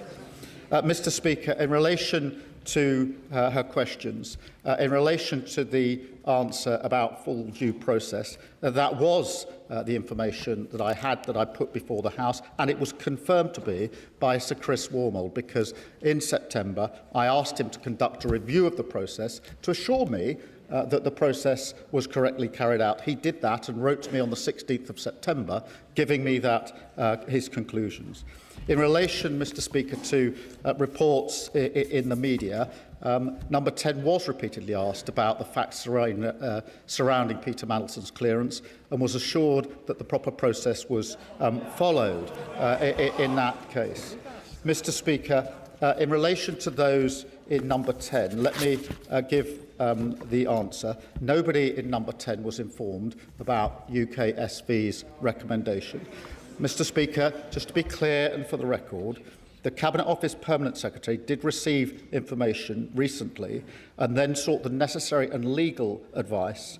Once those checks were completed by the Cabinet Office Permanent Secretary, I was told, that is in the last 2 weeks or so, that was entirely the right procedure, to get the legal advice and then to bring it to my attention at the first opportunity. It was the right procedure that was followed by my officials in the last few weeks. Mr. Speaker, in relation to why I was furious about the process, for the very reason, Mr. Speaker, I strongly believe I should have been given this information at the very outset. I strongly believe there were repeated times when I should have been told. I should have been told on appointment. I should have been told when Peter Mandelson was sacked. The Cabinet Secretary should have been told when he reviewed the process. The Foreign Secretary should have been told before she was asked to sign a statement to the Select Committee. And I should have been told when I ordered a review of vetting, Mr. Speaker. In relation to the point she makes about what I said in February in answer to a question of hers, I make it very clear, Mr. Speaker, I had not seen the security vetting file. I did not know that UKSV... The question asked me about vetting. I knew about the due diligence, and that's why I put before the House what I knew about the due diligence in relation to Epstein. The question asked me about vetting, and I knew what the due diligence has said, and therefore I told the House what the due diligence has said. I didn't tell them what security vetting had said because I hadn't seen the file in relation to that. Mr. Speaker, in relation to the particular details in relation to Peter Mandelson, I acted on all of the information that I had available to me. The simple fact of the matter is I should have had more information. I didn't have that information. The House should have had that information, and I've now set it out in full to the House. Chair of the Foreign Affairs Select Committee, Dame Emily Thornbury. Thank you very much, Mr. Speaker. The truth is that my committee did ask. We asked on the record, and we got a partial truth that could hardly be the whole truth. But we are on record as asking the very questions that hecklers on the other side say should have been asked. And the answers are there on the record to see just what we got when we did ask. Exactly. Mr. Speaker, may I just turn to my question? A month before Mandelson's appointment was announced, the then Cabinet Secretary advised that the necessary security clearance should be acquired before confirming a political appointment. That doesn't seem to have been the usual practice. I'm glad that it's changed because it was clearly abused. Because what happened was that somebody, probably Peter Mandelson himself, leaked to the press his appointment as US ambassador, effectively bouncing the government into confirming it. But then when the confirmation did come forward about his appointment, it did not make clear that it was subject to vetting in either the offer letter to Peter Mandelson or in the government's press release. I'm afraid to say, doesn't this look like, for certain members of the Prime Minister's team, getting Peter Mandelson the job was a priority that overrode everything else, and that security considerations were very much second order? Prime Minister. Well, can I thank her for her question? Her committee did ask relevant questions, and that's why I have indicated that it was unforgivable that the Foreign Secretary was asked to sign a statement in response to those very questions without being told about the recommendation. The questions were asked. She was asked to advised and asked to sign a statement without being told the relevant information, and that is unforgivable.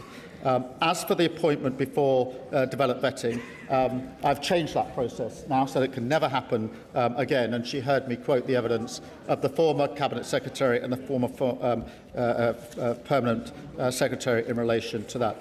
Mr. Speaker, can I just deal with the third point she makes? And that is that somehow the Downing Street's wish to appoint Peter Mandelson overrode security concerns. Mr. Speaker, let me be very clear. If I had been told that Peter Mandelson or anybody else had failed security, had not been given clearance on security vetting, I would not have appointed them. A deliberate decision was taken to withhold that material from me. A deliberate decision was taken to withhold that material. This was not a lack of asking. This wasn't an oversight. It was a decision. It was a decision taken not to share that information on repeated occasions. Sir David, Leader of the Liberal Democrats. Thank you, Mr. Speaker. It's 2022 all over again. Back then, when he stood on this side of the House, it was Boris Johnson who was accused of misleading Parliament and scapegoating senior officials, the then Leader of the Opposition couldn't have been clearer. The public need to know, he said, that not all politicians are the same, that not all politicians put themselves above their country, and that honesty, integrity and accountability matter. So he promised change, Mr. Speaker. He promised to break the cycle and stop the chaos. And he promised a government with, and I quote, more focus on long-term strategy, not the short-term distractions that can animate Westminster. I'm afraid the fact that he even had to make the statement today shows how badly he has failed, how badly he has let down the millions of people across our country who are so desperate for change. He blames his officials. He says he had no idea. He gives every impression of a Prime Minister in office, but not in power. The facts remain, even on his own account. The Prime Minister appointed Peter Mandelson as ambassador to the United States, even after he had been warned about his relationship with Jeffrey Epstein. The Prime Minister announced the appointment before Mandelson had been vetted, despite the clear risk to national security of putting someone unsuitable in that role. And one of his top officials, just 3 weeks into the job, clearly believed the Prime Minister wanted Mandelson to be appointed regardless of what the vetting process turned up. And the Prime Minister has relied on the vetting process to defend his decisions. So why did he ask so few questions personally about the vetting process itself? We all know the truth, Mr. Speaker. The Prime Minister knew that appointing Mandelson was an enormous risk. He decided it was a risk worth taking. A catastrophic error of judgment. And now that it's blown up in his face, the only decent thing to do is to take responsibility. Back in 2022, the Prime Minister rightly accused Boris Johnson of expecting others to take the blame while he clung on. That was not acceptable then, and it's not acceptable now. So I hope the Prime Minister can at least tell the House this, and we'll be listening very carefully to his answer. Was he given advice by Simon Case, the then Cabinet Secretary, that the necessary security clearances should be acquired before he confirmed his choice for US Ambassador? And did he follow that advice? Yes or no? Mr. Speaker, after the years of chaos under the Conservatives, we needed a government focused on the interests of the people, the cost of living crisis, the health and care crisis, our national security. We needed a government of honesty, integrity and accountability. So will the Prime Minister finally accept that the only way he can help to deliver that is to resign? Prime Minister. Mr. Speaker, I set out in my statement the full facts. And in September, when the Bloomberg emails came to light, I asked the Cabinet to review the process, then Cabinet Secretary to review the process. He told me the process was as it should have been. And as soon as the information about security vetting came to light last Tuesday, I asked for the facts to be established so I could update Parliament. He asks me about the announcement before developed vetting. He's heard the evidence that I've given to the House from the former Cabinet Secretary and from the former Permanent Secretary. In relation to the advice from Simon Case, Mr. Speaker, when I asked the former Cabinet Secretary to review the process after September 25, he specifically addressed whether the process had been followed by referencing the Simon Case letter and assured me that the process was the right process to have followed. So in answer to his question, that was specifically looked at by Sir Chris Wormold in the review that was conducted in September of last year. Dame Diana. Sorry, Diana, but...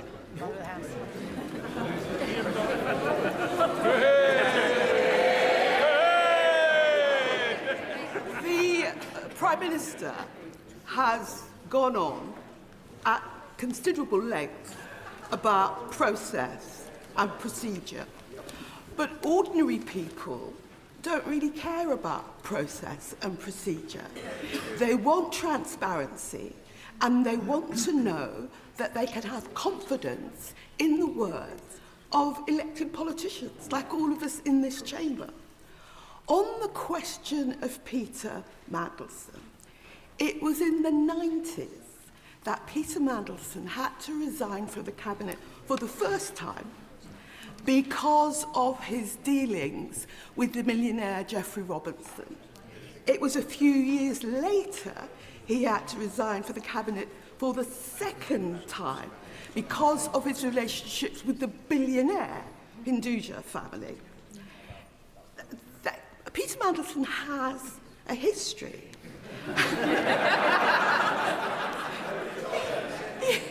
Peter Mandelson has a history.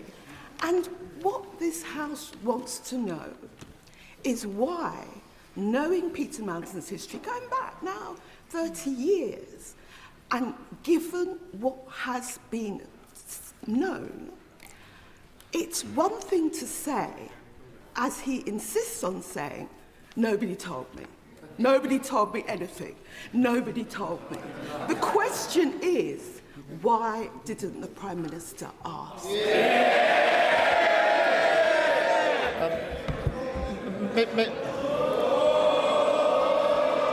Mr. Speaker, in relation to her question, let me be clear. I should not have appointed Peter Mandelson. As soon as the further revelations came to light, I asked the Cabinet Secretary to review the process so I could be assured about the process. He wrote to me on the 16th of September, setting out the conclusions of that review and assuring me the process had been followed properly. Simon Hoy, Chair of PACA.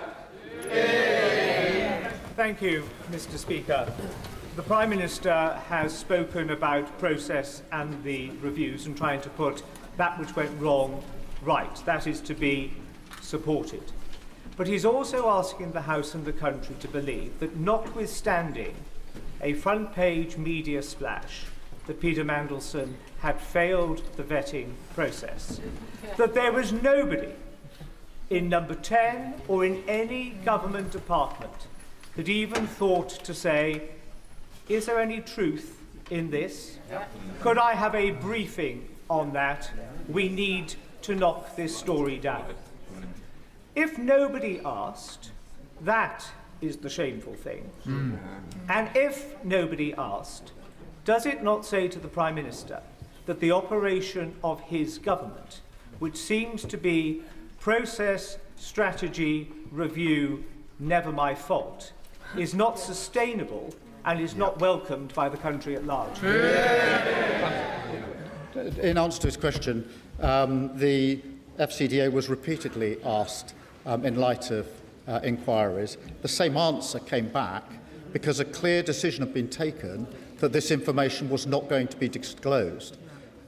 And it wasn't disclosed to me, let alone to anybody else. So yes, repeatedly the FCDA was asked, the same answer came back as the answer that was given to me. The decision was that I wasn't to know and nobody else was to know. That was wrong. John MacDonald. Can I say that on this side of the House, at least, to my honourable friend, many will appreciate his apology today. But many of us will remain bewildered still why that appointment took place, despite the warnings that many of us gave him. And isn't the reality this, that when he sought to realise his ambition to become leader of the Labour Party, with very little base within the party, he became dependent on McSweeney and Mandelson and Labour together to organise, fund his election. And that when he became Prime Minister, the reward for McSweeney was control of Number 10, and for Mandelson, the highest diplomatic office. And the message, the unspoken message to civil servants was, what Mandelson wants, Mandelson gets. This has damaged the party that I've been a member of for 50 years. I urge him to take steps to clear this toxic culture out of our party and take the first step by having an independent inquiry into Labour together. Prime Minister. Mr. Speaker, can I just deal with what's at the heart of that question in relation to an unspoken message to civil servants? I don't accept that, Mr. Speaker. It is simply not good enough on a question of national security where clearance, the recommendation is clearance be denied, for anyone, particularly senior civil servants, to do anything other than provide me with the relevant information, and that is what should have happened in this case. Sir Jeremy Wright. Very much, Mr. Speaker. The Prime Minister has been very clear about his view of the urgency of his response since he learned of this vetting information. So I want to ask him about the events of last week. He will know that the Intelligence and Security Committee asked for any information relevant to vetting to be supplied to it in the first tranche of information we were to consider. We didn't receive anything about vetting at that time. The Prime Minister has told us now that on Tuesday evening he became aware of the information he has set out. But the Intelligence and Security Committee was not told about the existence of that information. Information the Prime Minister must have recognised was within the terms of the humble address and would need to be supplied to the ISC. We were not told by his officials about the existence of that information until Thursday, after it had been published its existence had been published in the Guardian newspaper. So I am bound to ask the Prime Minister this. If that information's existence had not been disclosed by the press, would we have been told about it? And if so, why did the ISC have to learn of its existence from the Guardian and not from the government? Prime Minister. Thank you for his question, and the answer is yes, it would have been provided to the committee, and I think, as he acknowledged, it has now been provided to the committee. The reason for the delay is, on Tuesday night, I found out simply that the recommendation had been made to deny clearance, and yet clearance had been given.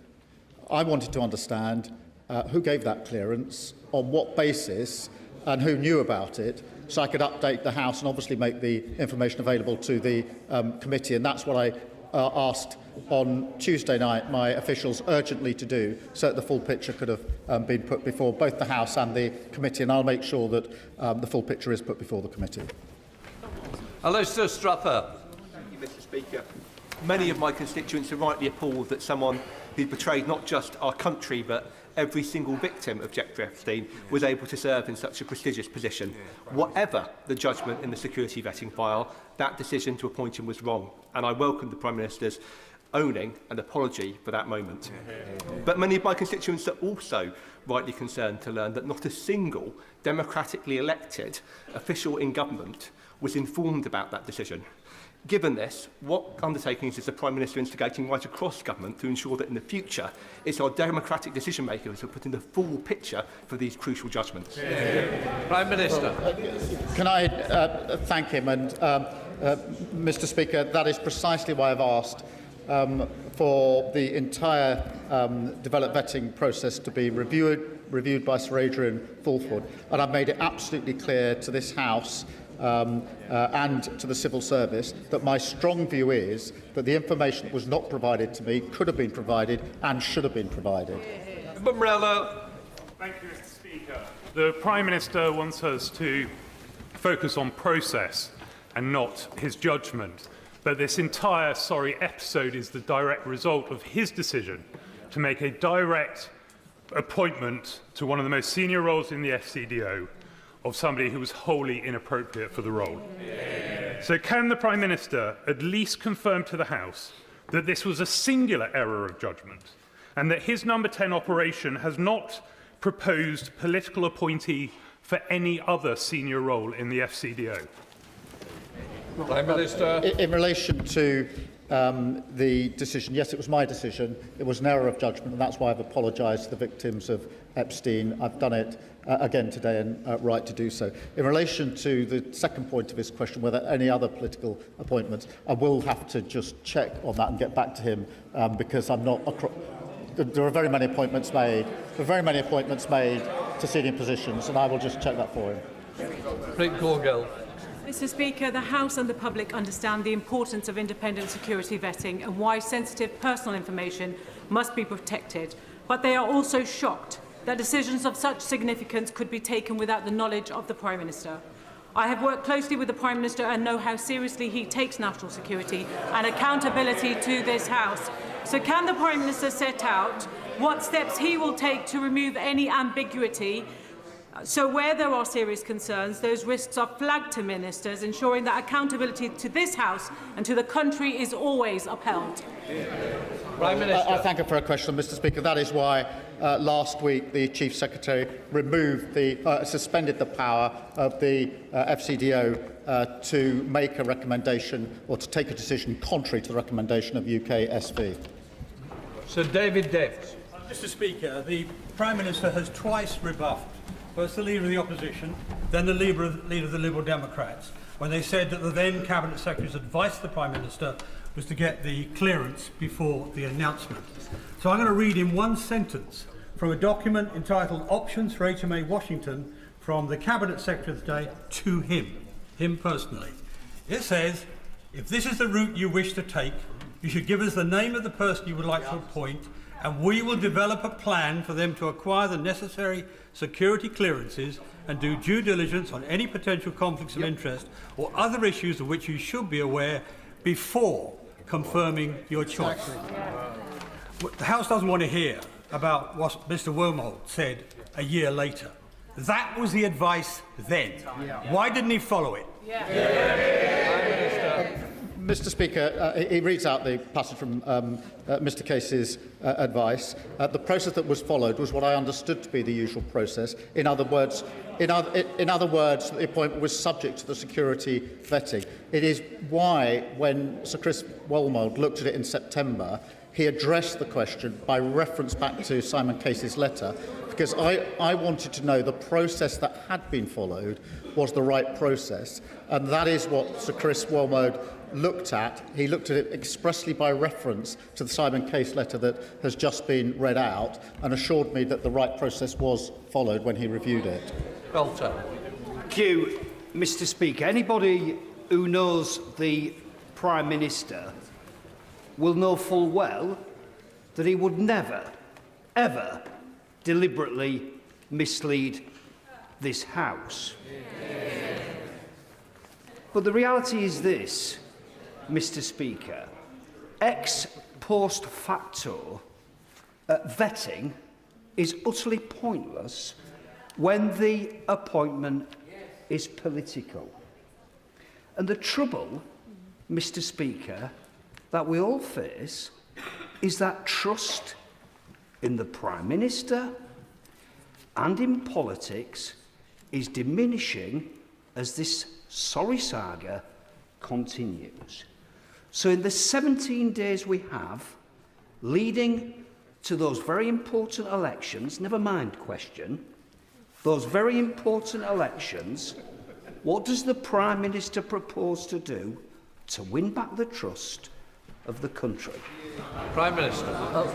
Mr Speaker, in relation to his point about vetting in relation to political appointments, I don't agree, but I do agree that the due diligence for direct ministerial appointments should be the same as for any other appointments. It clearly wasn't, and that's why in September I ordered that it be changed in order to make sure it is the same process, whether it's a direct ministerial appointment or any other appointment. In relation to the country, Mr Speaker, it is important that we remain focused on the cost of living and on dealing with the war on two fronts that we face in this country, and I intend to do that. Stephen Flynn. Mr Speaker, the harshest and most important truth in this entire process is that the Prime Minister of the United Kingdom chose to proactively ignore the victims of Jeffrey Epstein when he made the political choice to put Peter Mandelson in as the UK's most senior diplomat in the United States of America, despite knowing that he had maintained a friendship with Jeffrey Epstein himself. We have since seen Peter Mandelson be investigated for potential misconduct in public office, and we, of course, now learn through the media that Peter Mandelson had failed his security vetting. The Prime Minister blames all of this, all of it, on the judgment of others. But I'm interested in his judgment. Does he believe himself to be gullible, incompetent, or both? Yeah. Prime Minister. Mr Speaker, I thank him for his question. I've laid out the relevant facts. It is absolutely clear that nobody is suggesting that this information was made available to me. It clearly wasn't made available. It should have been made available, and I would not have made the appointment had it been made available. That is why I set out the facts in some considerable detail to the House, with relevant quotes from all the relevant players in this. Stella Creasy. Thank you, Mr Speaker. The Prime Minister is being candid about some of the challenges in this process. I'm sure he will share the frustration across this House that revelations keep coming and this matter keeps coming back to Parliament. Now, he says that he has acted to prevent any further challenges in the vetting system for the government for senior appointments. Can he therefore give all of our constituents and this House the reassurance that he has no further sense there will be any challenges to any other senior appointments through the vetting process that this government has made? Well, Mr Speaker, that is precisely why I've asked for a review to be carried out of the security vetting. I have no reason to believe that to be the case, but I want to be assured about the security vetting process, and that's why I've asked Sir Adrian Fulford to look at it so he can give me that further reassurance. I will then, of course, pass that on to the House. Dame Karen Bradley. Thank you very much, Mr. Speaker. The Prime Minister has just told us that after he sacked Peter Mandelson, he changed the process so that now an appointment cannot be announced until after security vetting is passed. Why did he do that if he didn't think there was a problem with the security vetting? Well, Mr. Speaker, in September, it became clear to me that in relation to the due diligence that had been carried out by the Cabinet Office, Peter Mandelson had been asked questions by my staff and given answers which were not truthful. That was exposed by the Bloomberg emails. At that point, I became concerned about the entire process. I asked for the review of the process by Sir Chris Wormold, which he carried out, but I also made it immediately clear that I would change the due process so that whether it's direct ministerial appointments or any other appointments, the same process was gone through. And I also wanted to make it clear that I didn't think that it was right that appointments should be announced before security vetting was gone through in any circumstances, and therefore I changed it straight away. Rachel Blake. Thank you, Mr. Speaker. My constituents are deeply concerned about the appointment of Peter Mandelson, and they want to see complete transparency going forward. I'm really concerned to read that the civil servants in the Cabinet Office may have had this information about a month ago, and it has taken them this long to be able to be in a position where they can share the information with the democratically elected person making this appointment. What can the Prime Minister share with us today so that we don't have to face this type of issue going forward? Prime Minister. Can I address that head on? Because what happened was that the information came to the attention of senior civil servants who were in fact doing the compliance work on the humble address. When they saw the information about developed vetting, they took legal advice straight away to ask whether it was legal to disclose that to me. They got that advice, and as soon as the advice was given, they disclosed it to me straight away last Tuesday. That was the right and appropriate thing for them to do. There's no criticism of what they did. Rachel Gilmore. Thank you, Mr. Speaker. We know that last September, MI6's finding that Mandelson's compromising business interests was accurate. I mentioned it myself on September the 15th in 2025. He failed his security vetting. We also know the former Cabinet Secretary advised the Prime Minister to carry out security clearance for Mandelson before his appointment. It was reported in the Times yesterday that Mandelson was given strap, very, very highest security vetting, well beyond DV, despite being failed for DV. It is likely that the Americans will have serious questions about what secrets of theirs a compromised British ambassador might have accessed. Despite all this, we also know that the PM and Number 10 were utterly determined to appoint Mandelson as ambassador to DC, come hell or high water. My question is why? Prime Minister. Can I assure her that I have ordered a review of any national security issues arising in relation to what I found out last Tuesday, and I'll obviously update the House when that review is complete.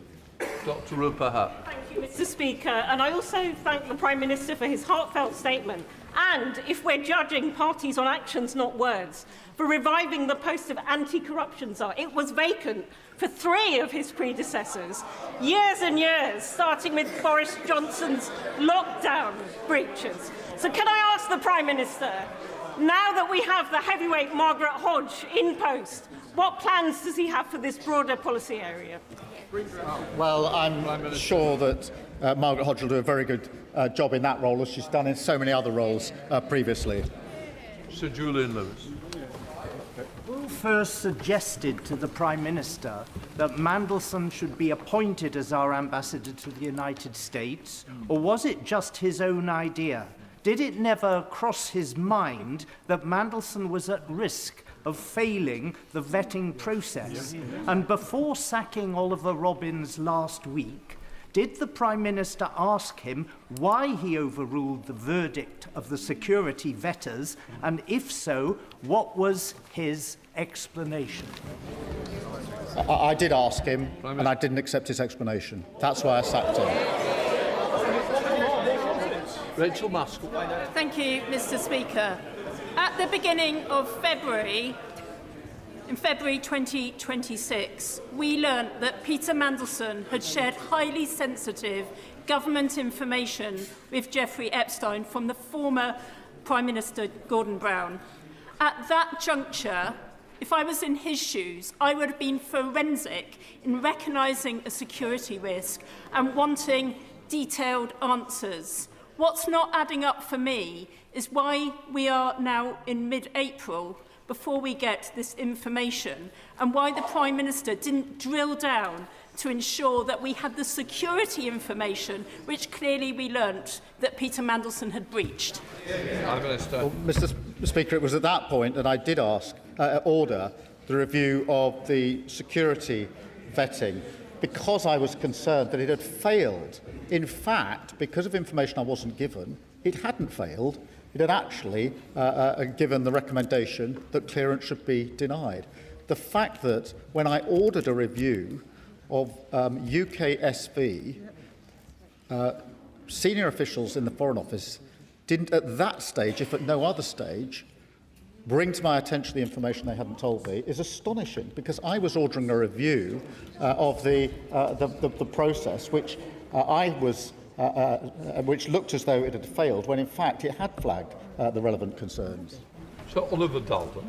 Thank you, Mr. Speaker. Further to the point from my honourable friend, the member for New Forest West, I think the Prime Minister does owe it to the House to tell us what Sir Ollie Robbins' response to him was when he said he'd overruled that advice, because in my experience, senior officials are actually very keen to deliver on the wishes of ministers, particularly a newly elected Prime Minister. And my concern here is that implicitly, as other members have made the point, Sir Ollie Robbins was responding to a desire from the Prime Minister, because it was perfectly clear in all of the newspapers the allegations were out there about Peter Mandelson, but the Prime Minister decided to proceed anyway. The official wished to deliver on the desire of the Minister. That's why he overruled the advice, and I fear also gave him the Prime Minister a degree of plausible deniability. Prime Minister. Let me answer that.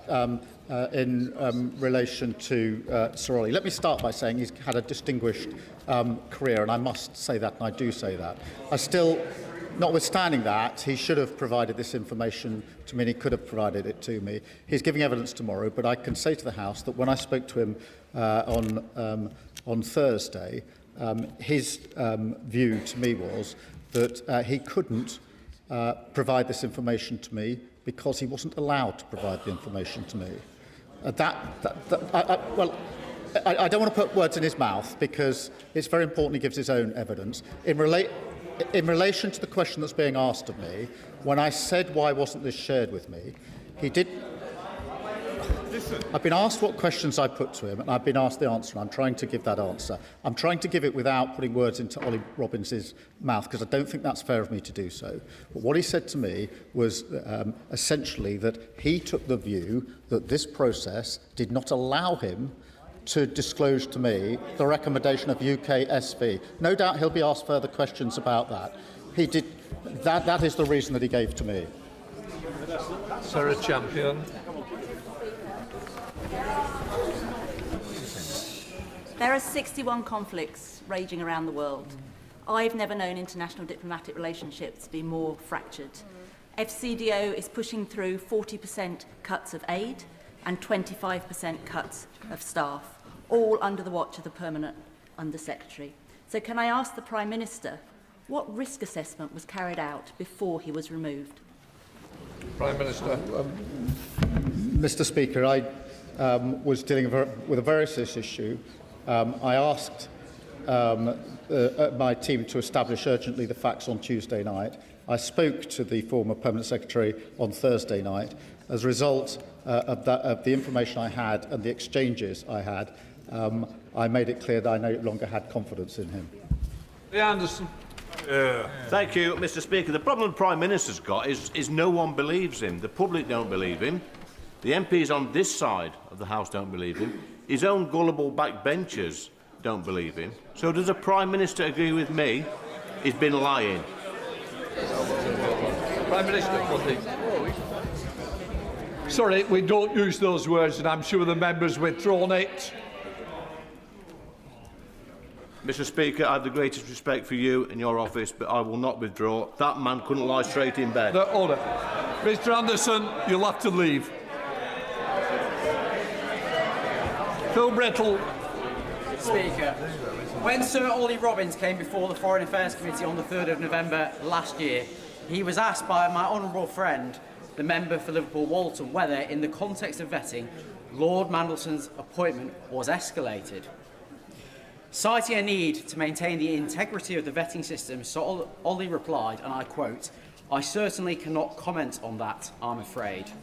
Does the Prime Minister not find it perverse that when specifically asked by members of this Parliament about Mandelson's vetting, Sir Ollie declined to discuss the very topic we are now debating in this House? Prime Minister. Well, I've read that evidence, and it remains my strong view that the recommendation of UKSV could and should have been shared with me, and could have and should have been shared with the Foreign Secretary, and thus with the Select Committee, and it should have been. Sir Andrew Mitchell. Thank you, Mr. Speaker. Further to the question raised by my right honourable friend, the member for Hartsware, Mr. Speaker, is it not pretty poor form that the Prime Minister shovels the blame for this, particularly onto Ollie Robbins, a fine and experienced civil servant who was appointed 2 days after the Prime Minister's Mandelson announcement? Surely, Mr. Speaker, the buck stops at the top. Prime Minister. Can I say again, Sir Ollie Robbins has had a distinguished career, and I've worked with him over a number of years. Nonetheless, he could and should have shared this crucially relevant information with me before Peter Mandelson took up his post, and he should have done at various points after that. And it was because of that that I lost confidence in him. That doesn't mean he hasn't got a distinguished career. He does have a distinguished career. John Davey. Thank you, Mr. Speaker, and I thank the Prime Minister for his statement. I know the Prime Minister is aware that public confidence in politicians needs to drastically improve in order to retain the public's trust. With this in mind, Reform has been accepting donations from millionaires in cryptocurrency, making it difficult to trace who actually funds them. Does the Prime Minister agree that Reform relying on millionaires' dodgy cryptocurrency is a security risk? Mr. Speaker, we've taken a number of measures in relation to crypto. Irrelevant, don't worry, let's move on. Stephen Bartley. Thank you, Mr. Speaker. In the readout of the Prime Minister's meeting on the 15th of April on vetting, it says, and I quote, "There is no evidence that the decision to grant DV, despite the UKSV advice, had been disclosed to anyone outside FCDO and UKSV until the vetting document itself was shared with the Permanent Secretary of the Cabinet Office." Is he therefore saying that neither the Chair of the Joint Committee on Intelligence nor the National Security Advisor were aware of this security risk with our most important strategic ally until the vetting document itself was shared with Cat Little? Prime Minister. So sorry. I understand that to be the case. Obviously, no, I'm only saying that it wasn't my decision to withhold it. I understand, if I've understood Sir Ollie's position correctly, that his argument is he can't share it, or he couldn't share it with anyone. With anyone. That's as I understand it. It certainly wasn't shared with the National Security Advisor. I don't think it was shared with anybody else. But it's a question. As far as I know, it hasn't been until it was seen by my officials, legal advice was taken and shown to me. It wasn't shared with anybody else. Minister Singh Joseph. Thank you, Mr. Speaker. I thank the Prime Minister for his statement and the clarity contained within that, and for his apology again. despite the protestations of leaders of parties opposite and members opposite, and including some on these benches as well, I'm sure everybody in this House agrees that the government of the day should take advice of our intelligence and vetting services and act on it. Yes. In view of everything we have heard, and this is a fundamental question for me, how can government act on intelligence service and vetting advice if ministers never get to receive that advice? Prime Minister. Well, Mr Speaker, in many instances it's the recommendation of UKSV that is effectively the final decision, so of course it's known. In the Foreign Office, there is the additional part of the process in which the final decision is in fact taken by the Foreign Office officials rather than the recommendation of UKSV. That is what has now been suspended, so that in the Foreign Office as well, the recommendation of UKSV is what matters. Gavin Robinson. Thank you very much, Mr Speaker. Mr Speaker, the Prime Minister knows that he is the main character in an ongoing national scandal. And given all the blame apportioned in his statement, it is incredible that only one person has lost their position. But would the Prime Minister also recognise it is incredible to learn that in Northern Ireland a political appointment was made following the refusal to clear an individual for security access, that they have continued in their post, engaged on issues connected with the legacy of our troubled past with full security clearance, despite security service concerns, and they continue to this day. So if the Prime Minister is ordering a review by Sir Adrian Fulford, will he ensure it includes within its terms of reference or separately a deep dive into the appointment of Marie Anderson, the Northern Ireland Police Ombudsman, why she was appointed, why the security information was ignored, and how this can be the case? Prime Minister. Can I thank him, and I will ensure the review covers all the relevant issues and material, and I'll take into account what he's just said. Oregon. The Prime Minister has the right to expect that his senior civil servants will always tell him the truth and the whole truth. He will recall that Mrs. Thatcher used to say of Lord Young that she liked David because he always brought her solutions and not problems, while her other ministers brought her problems. Does he believe that there is a problem within the civil service, that promotion and advancement is on the back of not giving your ministers problems, and that on this occasion the senior official at the FCDO knew that if he did tell the Prime Minister what he ought to have told the Prime Minister, he was bringing him a problem? Prime Minister. Well, I thank him. Can I just be clear? We have thousands of civil servants acting every day with integrity and professionalism, doing the job to their very best ability. As I understand what Sir Ollie is saying, he is saying that he believed he couldn't give me this information, that he was prohibited from doing so. I disagree with him. I think he could and should have given me this information, but I don't think that that is any reason to suggest that across the civil service people act for any improper motive. Sir Bernard Jenkins. Thank you, Mr. Speaker. Can I just point out that the developed vetting process has always been highly protected, because otherwise it wouldn't work. People would not give information to the developed vetting process if they thought that any detail of that was likely to be disclosed, or even if the result, the assessment, low, medium or high risk, was likely to be exposed.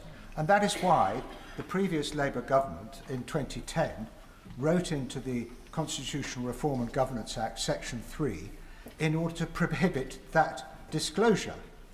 And if he is now saying that developed vetting is now going to be available to ministers on a routine basis, wouldn't it be undermining the very process upon which we depend for our national security? Prime Minister. With respect, I don't agree with his analysis. I certainly agree that the information that's provided into the process by the applicant has to be protected, because as anybody who's been through the process will know, it's an incredibly detailed and intrusive process, and it's very important that individuals give full and truthful accounts of all the questions they're given to them. That is why that needs to be protected.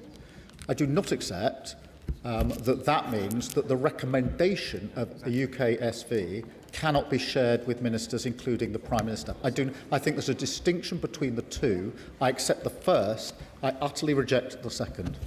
Jane Kirkham. The Foreign Office shared the outcome of the vetting process, but not the conclusions of the vetting reports. Not just the detail, but the conclusions too. If the Prime Minister is going to own a decision, he needs to know what is within it. What changes will he be making to stop this happening again? Prime Minister. Well, I thank you for a question, and that's why I've asked for a review of the entire process so it can be looked at from start to finish, including the question of whether there should be any circumstances in which the recommendation of UK SV could not be followed. Lisa Small. Mr Speaker, I'm going to try again, because a number of members and right honourable members have asked a question and I'm not quite sure I heard an answer from the Prime Minister.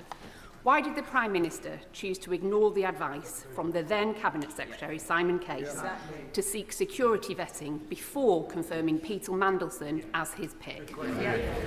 I understood the procedure to be that the appointment was made subject to the security vetting. That's what I was told. But the question she raised is the question I raised in September, which is why I asked Sir Chris Walmole to look at the process and in particular, he looked at the advice, the letter from Simon Case, to answer the question, was the process followed? And he gave me the answer that he thought right, having concluded that process. Debbie Abraham. Thank you, Mr Speaker, and I thank my right honourable friend for his statement. But for clarity, could he confirm to whom and when the UK security vetting report outcomes were made available, and also what guidance is given to senior officials on matters that must be escalated to their ministers? Prime Minister. The process was that UKSV informed FCDO of their findings and their recommendation.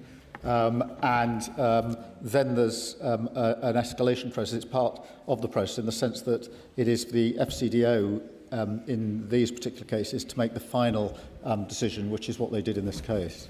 Sir Ian Duncan-Smith. Speaker, I want to return again to the real nub of what this is. The Prime Minister knew, as we all knew, about his representation as to who should actually be the ambassador. In this particular case, a man that had been sacked twice out of Cabinet, but more than that, in the public domain at the time were all his links clear with the Chinese companies and his meetings with Xi. Furthermore, his time in Sistema, where he stayed there after 2014 in the invasion, not just for that, but his meetings with Putin, and of course, his relationship with Deripaska, who was negotiating on the tax levels and the tariffs on aluminium when he was the EU Commissioner responsible.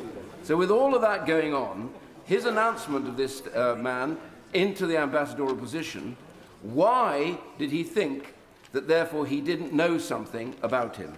He knew he was corrupt, he was corrupting, and he was the wrong choice. Surely that's why he overturned Case's review, Case's advice to have the review before he made the decision. Exactly. Prime Minister. No, that's not the case. But the judgment call to appoint it was my judgment call, and that was an error, and I've apologised for it, particularly to the victims of Epstein. But the developed vetting process was carried out in the way I've indicated to the House. I should have been told at the time of the recommendation. Had I been told, I wouldn't have made the appointment. Neil Duncan-Jordan. Thank you, Mr Speaker.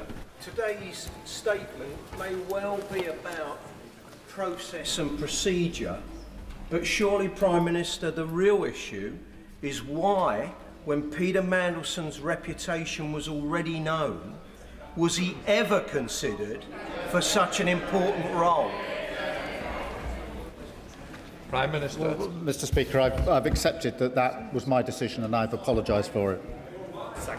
Ellie Chalmers, Dr. Ellie Chalmers. Thank you, Mr Speaker. The Prime Minister says it's staggering and unforgivable that he wasn't told about the vetting. But what's really staggering and unforgivable is that he appointed Peter Mandelson before the vetting, that he appointed Peter Mandelson knowing about his friendship with the paedophile Jeffrey Epstein. What's unforgivable is that the Prime Minister was more concerned with pandering to Donald Trump than with standing with the victims and survivors. Now, the Prime Minister has not accepted a simple sorry from his civil servant. He thinks that's inadequate. The country thinks a simple sorry is inadequate from him. Will he take personal responsibility for his staggering and unforgivable errors of judgment and resign? Prime Minister. Mr Speaker, I've set out to the House the facts of what happened in this particular case, and I am staggered and I find it unbelievable I wasn't given the information I should have been given. Richard Bergen. Mr Speaker, the Prime Minister made the political decision to appoint Peter Mandelson, but central to that decision, along with other policy and political position decisions, would have been the Prime Minister's former Chief of Staff, Morgan McSweeney. So can the Prime Minister confirm to the House whether Morgan McSweeney passed all his security vetting, and confirm whether or not Morgan McSweeney ever handled documents for which he had anything other than the appropriate level of clearance? Prime Minister. All the appropriate necessary developed vetting has taken place in number 10, and everybody has passed that. Everyone passed it. Paul Francois. Thank you, Mr Speaker. If, as we've been assured, there was no law that prevented the Permanent Under-Secretary telling the Prime Minister the outcome of Mandelson's developed vetting, then presumably by the same token, there was no law that prevented the Prime Minister from asking. So can he be very clear with the House on one point? Did he, as Prime Minister, ever ask the question, did Mandelson fail his vetting? And if he did ask that question, who did he ask that question of, and when did he ask it? Prime Minister. Peter Mandelson was given developed vetting clearance. That was the clear position. He was given clearance. That's the facts as I've set them out. Clive Efford. The Prime Minister has always behaved with the utmost integrity and honour when he's been dealing with this House, and he is an eminent lawyer who understands the consequences of deliberately coming here to mislead Parliament. On top of that, he also understands the likelihood of a paper trail unravelling such a deception. So it's inconceivable that he would intentionally mislead this House. But does he agree with me that all of the documents relevant to this matter must be made public in accordance with the humble address that was passed on the 4th of February, and that no ministers or officials should engage in trying to prevent any of those documents being made public? Yes, we will comply with the humble address in full. That is the process that's going on. Mr McVeigh. Thank you, Mr Speaker. The Prime Minister said today, I know many members across this House will find these facts to be incredible. He's right, we do, along with his staggering lack of curiosity and his inability to take on board warnings about his good friend Peter Mandelson. Because the Prime Minister was given a due diligence document by the Cabinet Office which told him several reasons why Peter Mandelson should not be appointed. Fired twice from government, business dealings in Russia and China, and the fact that he'd maintained a relationship with Epstein after his imprisonment for paedophilia. The Prime Minister knew this, but appointed him anyway. Why, Prime Minister? Why? Prime Minister. Peter Mandelson was asked various questions on the back of the due diligence exercise, and he didn't tell the truth in those answers. But look, the decision to appoint him was an error. It was my error, and I've apologised for it. Sir Russell. Thank you, Mr. Speaker. It is accepted by many on these benches that the Prime Minister did not know the outcome of the vetting. But the Cabinet Secretary came on Tuesday and she had clearly spent a month researching whether or not she could provide the advice that she did. So she clearly thought very carefully about the information that she brought. When the Prime Minister then launched an investigation, rather than coming straight to the House with the information that she had provided, was that because the information was insufficient to present to the House? And if so, when was he planning to come to the House? Prime Minister. Yeah, it was insufficient because all it told me was that the recommendation of UKSV was to deny clearance. What it didn't tell me was who then provided the clearance, why did they do it, and who knew. And they were questions that the House obviously would want to raise with me, and that's why I urgently asked for those facts to be established so I could come to the House today and provide the full account that I have provided to the House. Colin Miller. Thank you, Mr. Speaker. Ballot vetting should be carried out before someone has, and I quote, frequent and uncontrolled access to top-secret material or any access to top-secret or coded, otherwise known as strapped material. The Prime Minister has promised full transparency, so I ask him three questions. Did Peter Mandelson have access to any top-secret or strapped material before his DV clearance on the 29th of January? Did Peter Mandelson have any restrictions placed on his access to top-secret or strapped material during his time in Washington?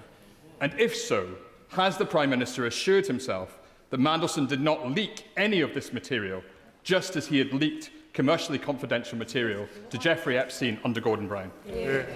I do not understand that he had access to strapped material before he took up his post as Ambassador. He did have access after he took up his post, and that's why I have ordered a review of any security concerns that may arise. Justin Matters. Mr. Speaker, I think we all find it staggering, don't we, that someone can fail their security vetting and still be appointed to such a sensitive and critical role. And it's even more staggering, as we've heard, that the Prime Minister wasn't informed of that failure. Now, I agree with what the Prime Minister said.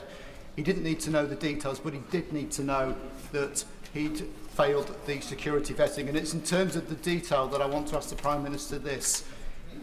If people didn't know what the concerns were on security for Peter Mandelson, how could any minister, how could any official, how could any other state deal with him on sensitive security issues? I understand the Prime Minister's doing an inquiry into that, but it's very important that Parliament has oversight of that issue, because I'm very concerned there's been another failure there to manage our security interests.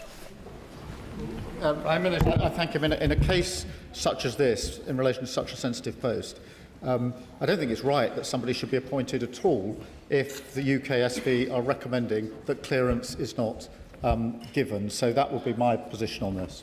Sir John Hayes.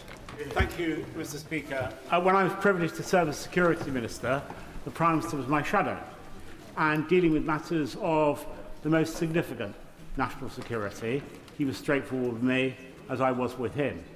So I hope he'll answer this straightforward question. The humble address makes clear that the ISC will see any material related to national security or international relations. In the course of our work, we've clearly liaised with the Cabinet Office. When did the Cabinet Office know about this failure in vetting? Who knew? And why didn't they bring that material to the ISC when they found it? For we hadn't received it when he found out that this vetting had failed, and yet others must have known that it had failed. Prime Minister. Would you just excuse me? The situation was that as part of the work that was being done on the humble address, this information came to light. Senior officials immediately took legal advice on whether it could be disclosed. Having got that legal advice, they immediately disclosed it to me. I think that was the proper process. I think it has now been disclosed to the committee, albeit, I think, on the Thursday rather than the Tuesday. But that's the process. And just to defend that process, I do think it was right for the senior officials, having got this information, to get legal advice on whether they could disclose it and who to. I think that was the right thing to do. As soon as they got that advice, they brought it to my attention. Lawrence Turner. He's disgraced himself and by extension brought shame upon these two houses of which he was formerly a member. Does the Prime Minister agree that the famous Armstrong Memorandum on the conduct of the civil service was correct and holds true today when it said, "It is the duty of a civil servant to make available to the Minister all the information and experience at his or her disposal which may have a bearing on the policy decisions to which he is committed or preparing to make, and to give to the Minister honest and impartial advice without fear or favour, and whether that advice accords with the Minister's view or not." Prime Minister. Yes, I do agree with that, and that's why this information could and should have been shared with me at the first opportunity, and that was before Peter Mandelson took up his post as Ambassador. There's several Roberts. The Prime Minister is hiding behind a thicket of legalese and procedure, but he has a track record of appointing Labour's most favoured sons and daughters to plumb government jobs and into the House of Lords. In Wales, we know all about Labour's crony culture. Who could forget UK Labour's favourite First Minister, Vaughan Gething, propped up by number 10 in spite of dodgy donations, and now tipped for a peerage. But the timing, Mr. Speaker.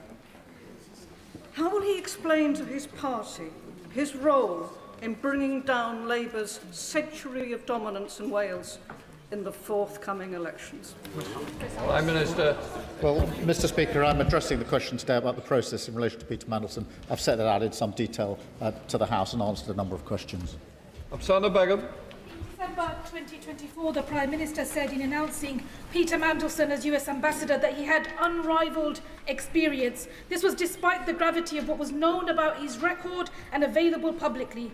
Is it not the case that Peter Mandelson's political appointment, which was personally decided by the Prime Minister and announced in public before the security vetting was completed, needed to progress and had to happen? However, it happened because of Mandelson's role in the Prime Minister's own leadership campaign and because it served the interests of one particular faction in the Labour Party.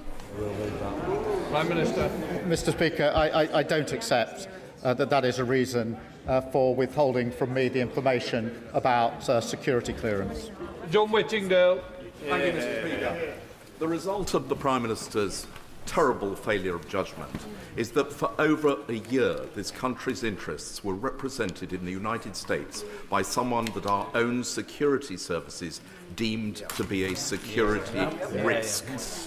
Will he assure us that an investigation will take place into all aspects where our national security may have been damaged, and that the results of that will be made available to the Intelligence and Security Committee and, where possible, to Parliament? Prime Minister. Yes, I will. Daya. Thank you, Mr. Speaker. I believe there's two sides to this. One is about process and the other one is about judgment. On process, I believe the Prime Minister, where the Prime Minister was not told about the security vetting clearance, and had he have known, he would have sacked him. That we don't have a problem with, but the problem is, why wasn't he told that, and who's actually running the country, and whether other ministers are kept in the dark by civil servants. On judgment issue, it was wrong and completely wrong in the first place to put Mandelson forward as an ambassador. Will the Prime Minister write to me confirming this week that no one is in position who has failed the advanced security vetting process of all political appointments that have been made? That is included in the review that I've set up, and as soon as I've got the findings, I'll share them with the House. Dave Dougal. Thank you, Mr. Speaker. This saga is drawing to a close, and it will come to a conclusion with the Prime Minister's resignation, whether he can accept that or not. What I can't accept is the ask me no secrets and I'll tell you no lies regime that he expects us to believe prevailed at the very top of government between officials, and not just ministers, but the Prime Minister. He talked a lot today about what he didn't know and what he wasn't told. Well, he knew that Mandelson had a serious human frailty for other people's wealth. We knew that Mandelson was involved with the Russians. We knew that Mandelson was sacked twice as a government minister. Can the Prime Minister explain what was Mandelson's actual qualities that he was pursuing in the role as US Ambassador, and what steps has he taken to contain the serious and measurable breach in national security that his appointment of Peter Mandelson facilitated? Prime Minister. Mr Speaker, I've made it clear it was an error to appoint Peter Mandelson. There is a review going on into any security issues that may arise. Claire Anderson. Thank you, Mr Speaker. I welcome the Prime Minister saying that he should not have appointed Peter Mandelson. In November in the Foreign Affairs Committee, I asked about who sees vetting and was told by Sir Ollie Robbins, obviously the vast majority are relatively straightforward, ones that require more senior judgment and potentially a discussion about managing and mitigating risks are escalated appropriately. Questions being asked by the Foreign Secretary or ministers or officials in number 10 should have been a signal to the civil servants to escalate this matter, given the controversial nature of this political appointment. So I would like to ask the Prime Minister whether concerns about links to Epstein, to other countries or anything else were raised by him in conversations about his appointment at just before the time of his appointment that would have signalled that civil servants should escalate this. Prime Minister. Well, Mr Speaker, there were two different processes. One was the due diligence process carried out by the Cabinet Office, in which Peter Mandelson was asked questions. Separately, there was the developed vetting process, in which the recommendation of UK SV was not shared with me until Tuesday evening. Harriet Baldwin. It seems to me that there are two different ways in which a minister can inadvertently mislead this House. One is by the things that they say, but one is by the things that they don't say. And that is why I'm particularly interested in the letter that my right honourable friend, the member for Goole and Pocklington, raised, the one from Lord Case, because that seems to have been written to the Prime Minister in November 2024, advising that a political appointment to an ambassadorial role ought to be preceded by full security vetting when it was, before it was announced. Now, it was announced by the Prime Minister in December 2024.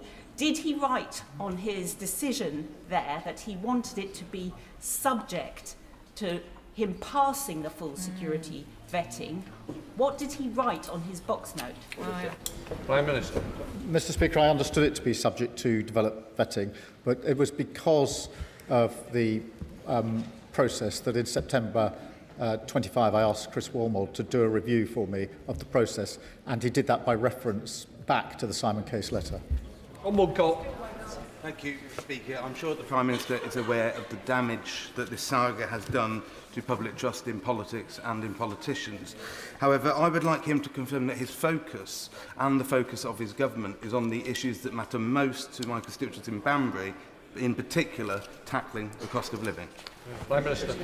Well, absolutely, Mr Speaker. The focus of me and the government is on the fact that we're facing a war on two fronts with serious consequences for our country, and that we absolutely need to deal with the cost of living, which is the number one issue for all of our constituents up and down the country. Richard Ford. Thank you, Mr Speaker. How did views from the United States administration affect the decision in the Foreign Office to persist with Mandelson as UK ambassador to Washington, D.C. after the vetting advice was received there? Prime Minister. I don't believe that they did. This was UK security vetting carried out in the way I've described to the House.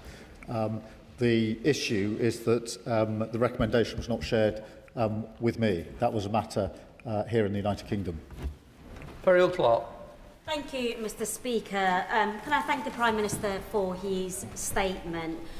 Could the Prime Minister provide the House with an update on the proposed legislation to remove peerage from disgraced peers like Peter Mandelson, who has fallen so far below what is expected of those serving in the House of Lords? Prime Minister. Yes, I've made a commitment in relation to that legislation, and work is progressing on it. Dame Caroline Downage. Thank you very much, Mr Speaker. At the risk of stating the obvious, the Prime Minister has based his defence today and over this whole Surrey saga around his claim that he wasn't told. He wasn't told that Mandelson failed security vetting. In fact, he said 11 times in his statement that he wasn't told. I'm just wondering how many times and on which specific dates did he himself directly ask for that information? Prime Minister. Mr. Speaker, it's not a claim I wasn't told. I wasn't told, and I don't think anybody is disputing that. The clearance was given on the 29th of January 2025. That information was not provided to me. In September, I did ask specifically about the process. I did ask about the process. Sir Chris Walmond has made it clear to me that in carrying out that review, he was not told about the security clearance recommendation that was made. I think on both occasions that information should have been provided both to me and to the then Cabinet Secretary. Chris Hinchcliffe. I thank the Prime Minister for his statement. In answer to my honourable friend earlier in this statement, the Prime Minister said that he delayed coming to this House so that he could answer, amongst other questions, why UK SV was overruled. It seems wholly incredible that this decision was made on a personal whim by a senior civil servant, and is it not that it was made because of the political pressure from Number 10 to advance a man who a particular faction in the Labour Party has looked to for moral and spiritual leadership for years? So can the Prime Minister explicitly now confirm his understanding of why the decision to overrule UK SV was made? Well, Prime Minister. Mr. Speaker, I don't accept that the view of anyone about Peter Mandelson provides an explanation for not providing me with the information that he had. The recommendation was not to grant him security clearance. We're talking about a very serious issue on a very sensitive case. I clearly should have been given that information, whatever the pressures that are always there in government every day. Robert Jenner. The Prime Minister's aides briefed that he's furious, angry Starmer. But why is it that he only ever seems to get angry when he's trying to save his own skin? Is he not angry about the 600 men who crossed the English Channel on small boats on Saturday? Is he not angry about the people who are queuing up for fuel at the forecourts and can't afford the Chancellor's taxes? Isn't the truth that his government is now so paralysed that its only agenda is cleaning up the mess left by the paedophile pal, Peter Mandelson? I think any minister of any government that hadn't been provided with this relevant information would rightly be frustrated and angry. Emily Darlington. Thank you, Mr. Speaker. I wanted to take a moment during the statement to focus on the young women who were exploited, abused, raped by Jeffrey Epstein and his friends. Years of being trafficked for rape, no one to turn to, and years of people not believing them. The idea that Mandelson would call Epstein's conviction wrongful is disgusting. And I cannot imagine how it felt for the survivors to hear that. The PM was right to sack him, so can I ask the Prime Minister to take the opportunity again to say to those young women that this House believes them and this government stands by them, and is he confident that no person with financial or personal links with sex traffickers would receive DV in the future? Can I thank her? And she's right to focus on the victims in this, and that's why I started this statement by making it clear that this was a judgment error on my part, and the apology I have made is to the victims, because I know the impact that this will have had on them, who have already suffered so very much. Katie Lamb.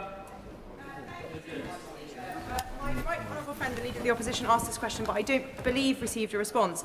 Was the Prime Minister aware that Peter Mandelson was a director of Systema before he was appointed? Prime Minister.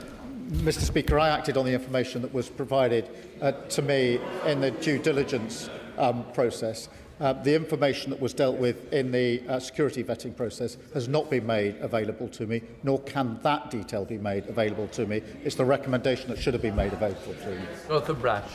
Mr. Speaker. One of the things that I find most difficult to understand in this process is that when this scandal erupted in September of last year, and before the Prime Minister came to this place and elsewhere to make statements about it, statements that he must have known would have involved talking about the vetting, why he simply didn't order officials to share the vetting with him. Why didn't he, and does he regret not doing it? Well, I did ask Sir Chris Wilmot to carry out a review. I worked on the basis that all the relevant information would be shared with him. It was only last week that I found out from Sir Chris that he himself had not been provided with information that he should have been provided for when he was carrying out the review on my behalf. Jeremy Corbyn. Thank you, Mr. Speaker. Can I take the Prime Minister back to the question asked by the member for Hackney North and Stoke Newington some while ago, when she asked a quite simple question: why the Prime Minister didn't ask any questions whatsoever about the nature of the security clearing that Mandelson had achieved, or why there was any doubt about him, or was he so obsessed with his determination to appoint this tainted figure to be the ambassador to Washington, he just wanted to ignore the rest and the officials just went along with it? Why didn't he ask the simple, straight question? Mr. Speaker, Peter Mandelson was given security clearance, and that was clear to everyone, including myself. What I didn't read, he was given clearance. He was cleared. He wouldn't have started the role if he hadn't been given clearance.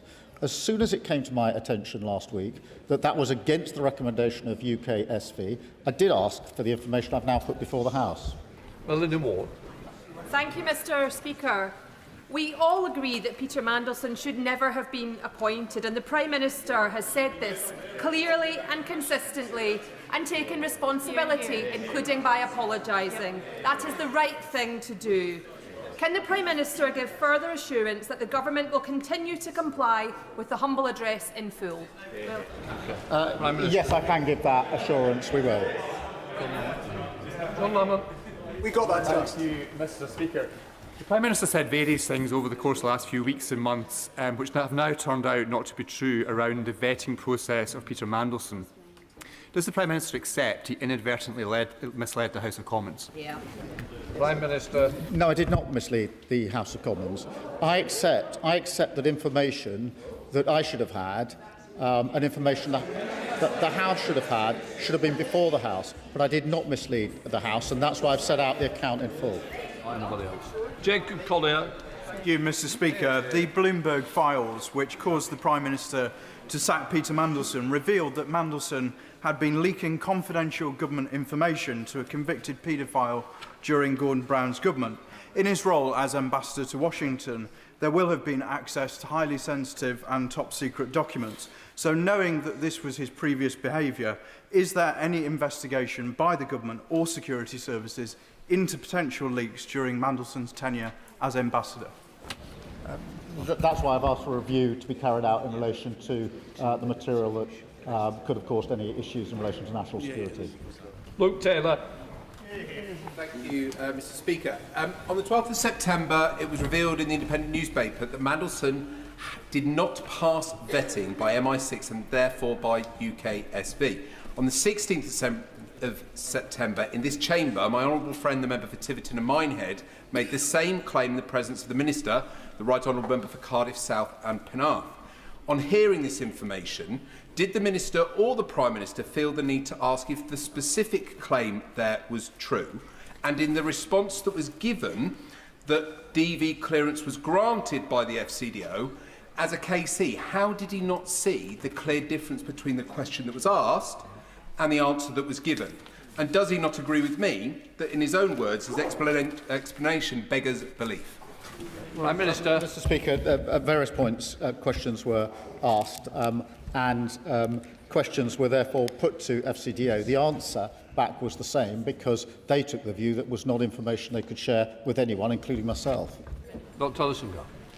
Thank you, Mr. Speaker. Early today, NBC released an interview with hospice worker Rachel Benavides, who was 22 years old when she became one of the victims of Jeffrey Epstein's abuse. For 27 years, she has been waiting for the crimes committed against her to be recognised. And as she told NBC, and I quote, "Until we are heard, until survivors are heard and believed, then I don't think there's ever going to be justice." Does the Prime Minister agree that we owe it to the hundreds of victims like Rachel to put them first in these debates, not political point scoring, and that he was absolutely right to sack someone like Peter Mandelson, who refused to believe these victims, and if he did not care? Well, I do agree with her, and can I thank her for making sure that the victims are central in this, as they should be. Dr. Andrew Morrison. Thank you, Mr. Speaker. The Prime Minister's been on his feet now for nearly 2 hours.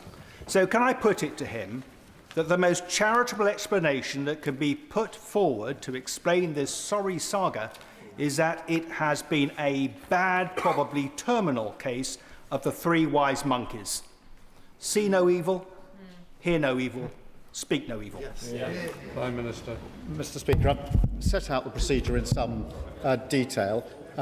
Information should have been provided to me. It was not provided to me. If it had been provided, I would not have allowed the appointment of Peter Mandelson to proceed in the way that it did. Joanna Baxter. Thank you, Mr. Speaker. As we have heard, it is absolutely staggering that vital information on UKSV recommendations can be withheld from ministers taking decisions. Can the Prime Minister assure the House that in the review he is commissioning, that we examine whether any other instances in which UKSV recommendations against granting DV status, whether there are any other instances of that over not just the period of this government, but the last 14 years, because they have potential to have very serious security implications. Well, I do think that needs to be subject to the review, and that's why I've put, amongst the reasons I've put the review in place. Christine Jardine. Jardine. Thank you very much, Mr. Speaker. It must be clear to the Prime Minister that many of us in this House are totally scunnered with this whole mess.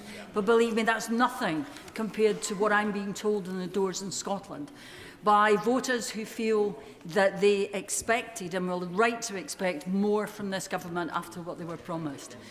We've focused on process today, but the Prime Minister wouldn't have had to come here, wouldn't have had to stand at the dispatch box, answer all these questions, if he had not made the decision, which he accepts was wrong, to appoint Peter Mandelson. That's the root of this whole thing. So having accepted responsibility, what does the Prime Minister think the consequence should be for that, and how do we restore faith? Can I just help the Prime Minister and help everyone in the room? There's a lot still trying to catch my eye with a lot time. Please help each other. Let's speed up the questions. Prime Minister. Well, Mr. Speaker, I've accepted the error judgment on my behalf, but I was not provided with information. Had I been provided with it, I wouldn't have made the appointment. Kim Johnson. Thank you, Mr. Speaker. This morning, the Scottish Minister said that to deal with an unconventional US administration, we needed an unconventional ambassador. So, Prime Minister, does unconventional now mean appointing a man to a senior position when we know his lies, his corruption and misconduct has provided corruption at the very heart of our democracy now? And can the Prime Minister tell us when he first knew of the evidence and the advice and why he ignored it? Order. Please, let's get other people in. Prime Minister. I first knew last Tuesday, as I've set out to the House. John Mayo. Thank you, Mr. Speaker. Now for the third time of asking. At the time when the Prime Minister appointed Peter Mandelson as ambassador, was he aware that he had been a director of Sistema? Mr. Speaker, I was aware of what was in the due diligence, and I've dealt with that. I wasn't aware of what were the issues that were dealt with in the security vetting, nor the recommendation of UKSV. Well, Pinto Jatinsky. Colvin Bailey, sorry. Thank you, Mr. Speaker. Mandelson's appointment was a huge failure of the British state, and I welcome the Prime Minister's candour in accepting his responsibility for his part in it. But does the Prime Minister agree that restoring public trust is a mammoth task, and requires leaders on all sides to be careful with their language and to ensure that they understand the processes that they're talking about, rather than throw about baseless accusations of, quote, lying. I do agree with that, Mr. Speaker. Joe Robertson.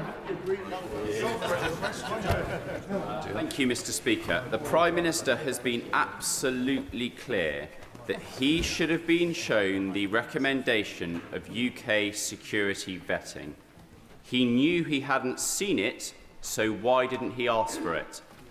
Prime Minister. Mr. Speaker, the first I knew that there had been a recommendation to deny clearance was Tuesday evening of last week. The security clearance had been given by the Foreign Office before Peter Mandelson took up the post. As soon as it came to my attention, I sought the information I put before the House today. I'm going to take Kevin Olivier and then I'm going to take Steve Darling. Kevin.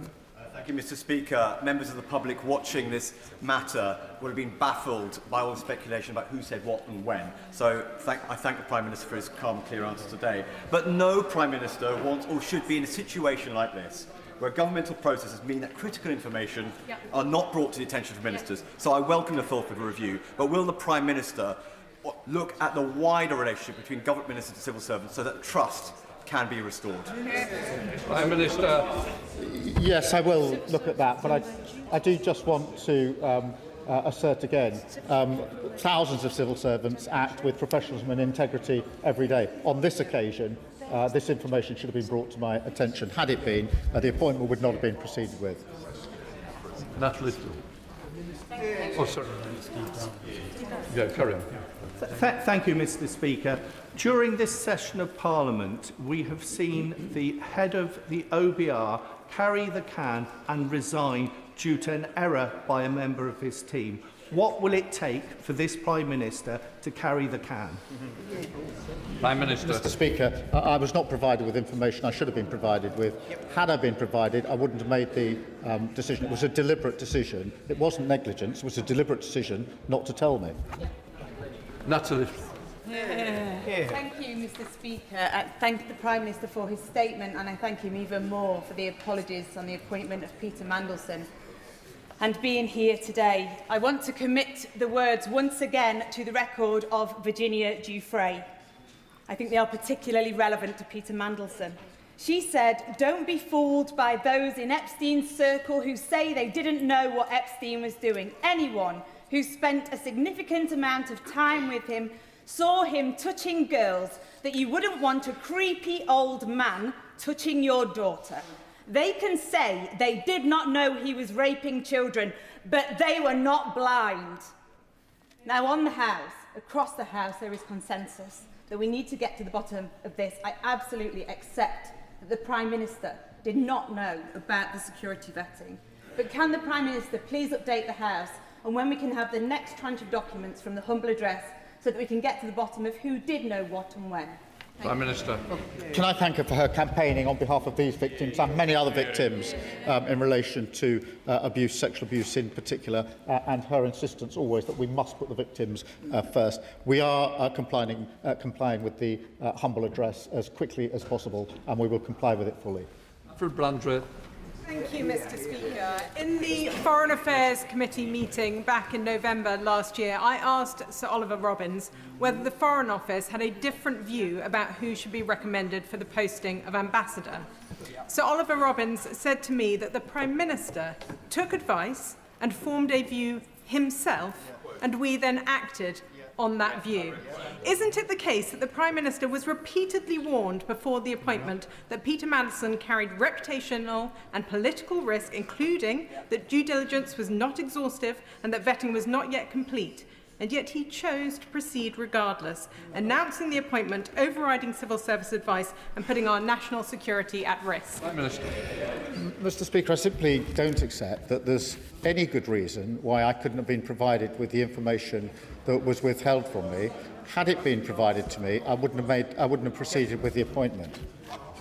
Alison Taylor. Thank you, Mr. Speaker. Can I thank the Prime Minister for such a clear and comprehensive statement? I'm sure the whole House is grateful to him for doing so. Listening to the party opposite, the old adage about throwing stones and glasshouses comes to mind. I don't think there are enough glasshouses in Scotland to replace the ones that they are breaking today. However, Mr Speaker, having set the record straight, does the Prime Minister agree with me that it is now the time to return to the important business of government in preserving the country's peace and security? Prime Minister. Yes, I do agree that the absolute focus needs to be on the fact that we're facing a war on two fronts and a cost of living crisis which this government is gripping. Sammy Wilson. Mr Speaker. The Prime Minister has told us that the Cabinet Secretary gave him bad advice, Peter Mandelson lied to him, and the Foreign Office didn't tell him anything. He's really in danger of being known as the Mushroom Prime Minister. Kept in the dark and fed, I don't know if I'm allowed to say it, Mr Speaker, so I'm not saying it. But is the question not that he wished to remain in the dark? Yep, he knew in September there was a security vetting, and yet he never asked about it until April of this year. Surely that's an indication that he was quite happy to be kept in the dark because he'd made his mind up anyway. Yes. Prime Minister. No, Mr Speaker. What I did was ask for the process to be reviewed. And Sir Chris Warmall carried out that review. What transpired last week is that information was withheld from him in the review. So I asked for the review. I did ask the questions. He gave me his conclusions. What neither he knew nor I knew was that he too was not told the relevant material in the course of that review. Whereas, Mr Speaker, and I welcome the Prime Minister's statement, and I've sat here and I've listened today to one Conservative member after another preaching at us about standards of honesty and integrity. Can the Prime Minister remind us whether these are the same Conservatives who voted to change the rules on standards investigations in November 2021 just to get their colleague Owen Paterson off the hook? And can he remind us whether or not the Leader of the Opposition chose to abstain in that debate? It's not relevant, don't worry. Brendan O'Hara.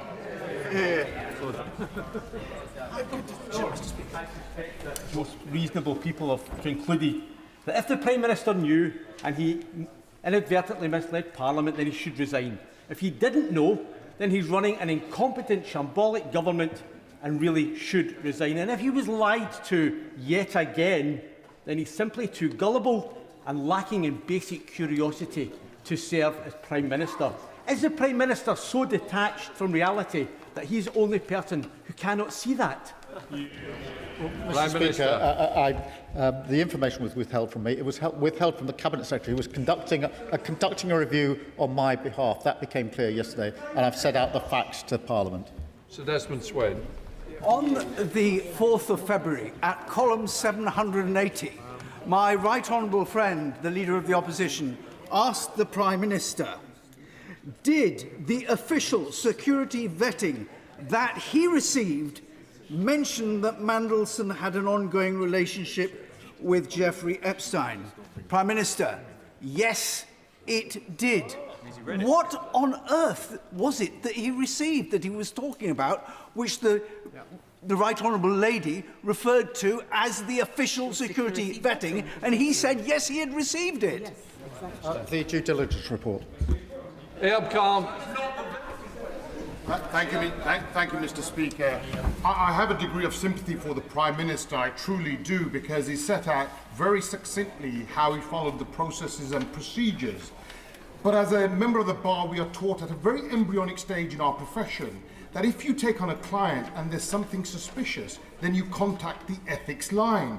As a member of the Bar and King's Counsel, that would have been a trait that he was all too familiar with. So can the Prime Minister answer the basic question for the British public? Why didn't he take that basic step? Peter Mandelson was granted developed vetting clearance by the Foreign Office before he took up post. It was only last Tuesday that I found out that that was against the recommendation of UKSV. Joe Morrissey. The Times reported last week that you repeatedly sought assurances from the FCDO that Peter Mandelson had passed security vetting. Is this correct? And when did you seek these assurances? Prime Minister. Mr. Speaker, he got DV clearance before he took up his post as ambassador. That clearance was given by the Foreign Office. I found out that was against the recommendation on Tuesday evening of last week. Helen Maguire. Speaker, Two brief questions. Was the decision not to give Mandelson DV the view of the head of security in FCDO or only that of Ollie Robbins? And secondly, what information did the Prime Minister know after sacking Peter Mandelson that made him change the appointment process so that, I quote, now an appointment cannot be announced until after security vetting is passed? It seems odd to me that this decision was made if the Prime Minister didn't know that Peter Mandelson had failed the vetting process. So what key information did the Prime Minister know then that made him review the appointment process? Well, the decision to grant clearance was made by the FCDO. In September, it became clear to me the answers to the due diligence that Peter Mandelson had given were not truthful, and that's why I set in place the various reviews that I did, and also changed the approach in relation to when developed vetting checks are carried out. Dave Mandel. Thank you, Mr. Speaker. Is the Prime Minister really saying that in the appointment of Peter Mandelson, he didn't himself consider that there might be issues with his vetting process, given his track record? And isn't it even more incredible that he then didn't query whether there had been any issues with that vetting process? Prime Minister. The fact of the matter is he was given developed vetting clearance before he took up his post as the ambassador, and that was a decision that was taken by FCDO. Zara Sultan. Speaker, in September, the Prime Minister stood at this dispatch box and told the House he had full confidence in Peter Mandelson, a man whose relationship with convicted paedophile Jeffrey Epstein was public knowledge. The Prime Minister knew and backed him anyway. Now he claims he had no idea that this twice-fired government minister had failed MI6 vetting, despite journalists putting that directly to Downing Street that very same month. Mr. Speaker, we all know that the Prime Minister appointed Mandelson because he owes his job to him. He appointed him, he defended him, and now he claims to know nothing. He is gaslighting the nation. So let's call this out for what it is. The Prime Minister is a barefaced liar, and if he had any decency left... No, order. Sit and leave. Leave now. I'll name you otherwise. I'd go now if I were you. Leave. I'm not. Leave. I've no name. I've given the option to leave. I'd leave if I were you very quickly. Move before I read it and give me one option. Right, give me that. You have no duties. It's my duty to carry out and control this House. One chance. Do you want to leave now or not? Right. To tell the truth, I name Zara Sultana. Minister, I beg to move that the said member, be suspended from the House. Mr. Speaker, call Jane Kitchen. Jane Kitchener. I beg to move that Zara Sultana be suspended from the service of the House. The question is that Zara Sultana be named and leave this House. All those in favour? Aye. Leave. I'm sorry you've done this. I really am.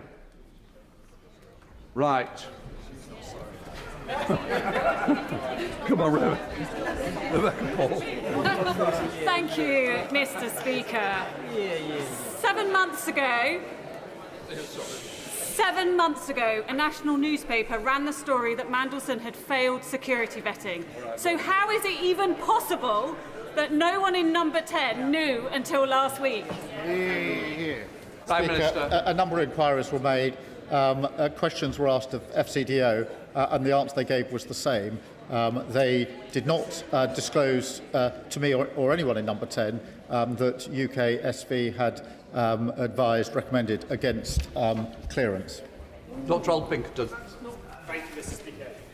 When the Prime Minister asked his officials in January 2025, as he surely did, perhaps with an element of surprise in his voice, so Peter actually passed his security clearance, did he? What was the scenario that then unfolded? Did Sir Ollie Robbins declare, "I'm sorry, I can't tell you, Prime Minister, I'm not at liberty to say"? Did he actively seek to mislead the Prime Minister by simply saying, "Yes, Prime Minister"? Or, as seems more likely, did that scenario never take place because the Prime Minister never thought to ask? Mr. Speaker, what happened in January was that developed vetting clearance was given by the Foreign Office. That was the simple fact of the matter. It was only last week I found out the further circumstance I've now set out to the House. Paul Holmes. Thank you, Mr. Speaker. In the box note to the Prime Minister dated the 11th of November 2024, the former Cabinet Secretary, Simon Case, advised the Prime Minister that before appointing a political appointee, he should get security clearance before announcing. The Prime Minister ignored that advice. The Prime Minister's response in that box note is redacted. So I asked him a very simple question. What was his answer on that box note, and will he publish what he said? Prime Minister. Well, Mr Speaker, I made it clear that my position was that the appointment was subject to developed vetting. I can't, in all conscience, remember what exactly was being redacted. Honest, well, he's asking me what a redacted... I had the process I'd understood to be subject to developed vetting. That's why I asked Chris Warmold to look at the process and reference back to Simon Case. I'm running this 10 more minutes, that's it. Paul Kohler. Thank you, Mr Speaker. The Foreign Office raised severe concerns regarding Peter Mandelson's links with Epstein, Russia and China in the due diligence report he received before the appointment was announced. The Prime Minister, however, brushed these concerns aside and announced Mandelson as ambassador nonetheless. Given what the due diligence exercise had already flagged, it was surely predictable Mandelson would fail security vetting for those reasons. But Number 10 had already told the Foreign Office, before Sir Ollie Robbins took up his post, to proceed with the appointment. Notwithstanding these issues, that's exactly what he did, by putting in place necessary safeguards. So can the Prime Minister please explain why he's sacked a loyal and brilliant public servant? Prime Minister. Because he didn't bring to my attention information he should have brought to my attention. Had he done so, I wouldn't have made the appointment. Mike Wood. Thank you, Mr Speaker. The Prime Minister dissembles over what he knew about Starmer and Mandelson, but the Cabinet Office due diligence report sent to the Prime Minister on on the 11th of December 2024 said Mandelson served as a non-executive director of the Russian conglomerate Starmer, which is itself a majority shareholder of RTI, a defence technology company. Mandelson remained on the board until June 2017, long after Putin's annexation of Crimea in 2014. So will the Prime Minister finally confirm that he knew that Mandelson was a director of Starmer long after the invasion of Crimea, but appointed him anyway? Very good. As I've made clear, I did know what was in the due diligence report. I've made that clear to the House a number of times today. I've actually made it clear to the House on previous occasions. Okay, Adam. Thank you, Mr Speaker. My concern is, Mr Speaker, that this Prime Minister is going to run out of buses before he runs out of people to throw under them. And the issue is this, because the Prime Minister has said that he will never turn on his staff and that you should never turn on your staff. Well, Sue Graves scapegoated, Tim Allen canned, Sir Chris Wormald forced out, Morgan McSweeney axed, and now Ollie Robbins is sacked. Will the Prime Minister accept that the buck stops with him, this is his fault, and do the honourable thing? Prime Minister. Mr Speaker, the information was withheld from me by FCDO in the circumstance I've set out to the House. Louis French. Mr Speaker, my question to the Prime Minister is a straightforward one. Did Morgan McSweeney or any of your advisers, past and present, know about this issue before last Thursday? No. Claire Young. Mr Speaker, to override the outcome of the developed vetting process, the FCDO must have been under pressure from someone. Ditching a tried and tested ambassador for a high-risk one seems odd behaviour for a Prime Minister who claims to be so fond of proper process. So whose idea was it, and who was applying the pressure? Mr Speaker, can I just reject the idea that any pressure is a good reason not to disclose to the Prime Minister that UKSV recommended against clearance for a very senior, sensitive appointment. I simply don't accept that that's an adequate reason, whatever the pressure. Dr. Kieran Mother. The Prime Minister is suggesting that the idea the security services had concerns about this appointment was a bolt out of the blue to him 2 weeks ago, despite the fact it was on the front page of a national newspaper in September. But my question is not about the vetting file, because we all know the answer the Prime Minister is going to give. Separate to the vetting file, at any stage was he made aware of element of security services raising concerns about the appointment of Mandelson? Prime Minister. No, Mr Speaker. What I knew was that security clearance had been given by the Foreign Office in the way I've set out to the House. Saoirse Eastwood. Thank you, Mr Speaker. My constituents in Lagan Valley and across Northern Ireland and across the UK will be disgusted that we have spent this amount of time discussing this issue when it should have been put to the fore the first time it came in the press. Does the Prime Minister understand that every time we do this and we go through this, we destroy the reputation of this place, no matter who the government of the day is? Your party don't even stand for election in my neck of the woods, so this is not party political. This is about protecting the reputation of this place. Do you understand? Prime Minister. That's why I wanted to give the House all the relevant information, which I've given at some length this afternoon. Lincoln Job. Thank you. So we have now established that the Prime Minister did indeed know that Peter Mandelson had been a director of Sistema when he appointed him. Why on earth would the Prime Minister be so reckless with our national security to do that? Prime Minister. Mr. Speaker, I've made it clear that I knew what was in the due diligence. I've also made it clear that FCDO granted a security clearance before Peter Mandelson took up his post. John Milne. Thank you, Mr. Speaker. There's a simple question that we still don't have an answer to.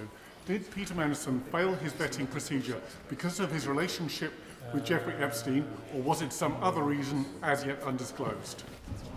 Prime Minister. Mr. Speaker, the information that was fed into the review and the reasons for the review is protected because otherwise the integrity, this is not a Peter Mandelson issue, it's the integrity of the process. What I don't accept is that that means I can't be told the recommendation that comes out of it. Rebecca Smith. Thank you, Mr. Speaker. I wonder if the Prime Minister knew the difference between the due diligence information from the Cabinet Office and the security vetting that hadn't taken place when he appointed Peter Mandelson on the 18th of December. Prime Minister. I did know the difference. Pamela Pettigal. Thank you, Mr. Speaker. After years of sleaze and scandal under the previous government, the Prime Minister promised integrity and accountability. But my constituents in Stratford-on-Avon are not seeing change. They are seeing more of the same, a continuity government where warnings are ignored and standards slip.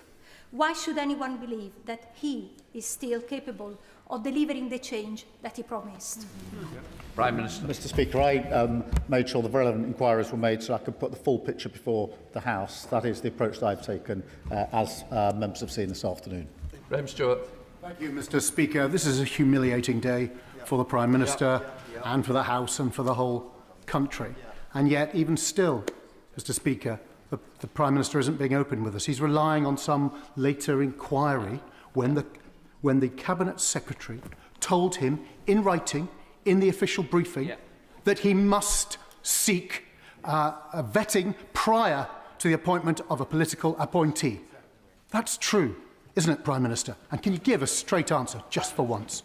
As I'm saying, the process was that the appointment was subject to developed vetting checks being carried out. Had I been made aware of the recommendation of UKSV, I wouldn't have made the appointment. What I did after the event was ask Sir Chris Wilmot to look back at the process, which he did according to and by reference to the Simon Case letter, and he assured me the process had been carried out properly. Kruger. Mr. Speaker, if Ollie Robbins could and should have provided this information to the Prime Minister at the first opportunity, as he's said today, surely the same applies to Cat Little and Antonio Romeo and the Cabinet Office officials who sat on this information for nearly a month before bringing it to the Prime Minister when The Guardian started asking questions of number 10. So surely, why does he accept that they needed legal advice to do what he is saying should have been obvious? He sacked Ollie Robbins for not bringing him that information immediately. Why are they still in post? Mr. Speaker, they acted entirely appropriately. They came across the information as part of the humble address exercise. They took legal advice on who it could be disclosed to and disclosed it to me as soon as they got that legal advice. That was the right thing to do. And about subjective. Thank you, Mr. Speaker. On the 4th of February, Peter Mandelson was notified by the Appointments and Interchange Officer from the FCDO that he required strap-level access in addition to his DV. He started the role on the 10th of February. On what date did Peter Mandelson receive strap-level access? Prime Minister. I don't know the precise date, but I'll endeavour to find out. Law.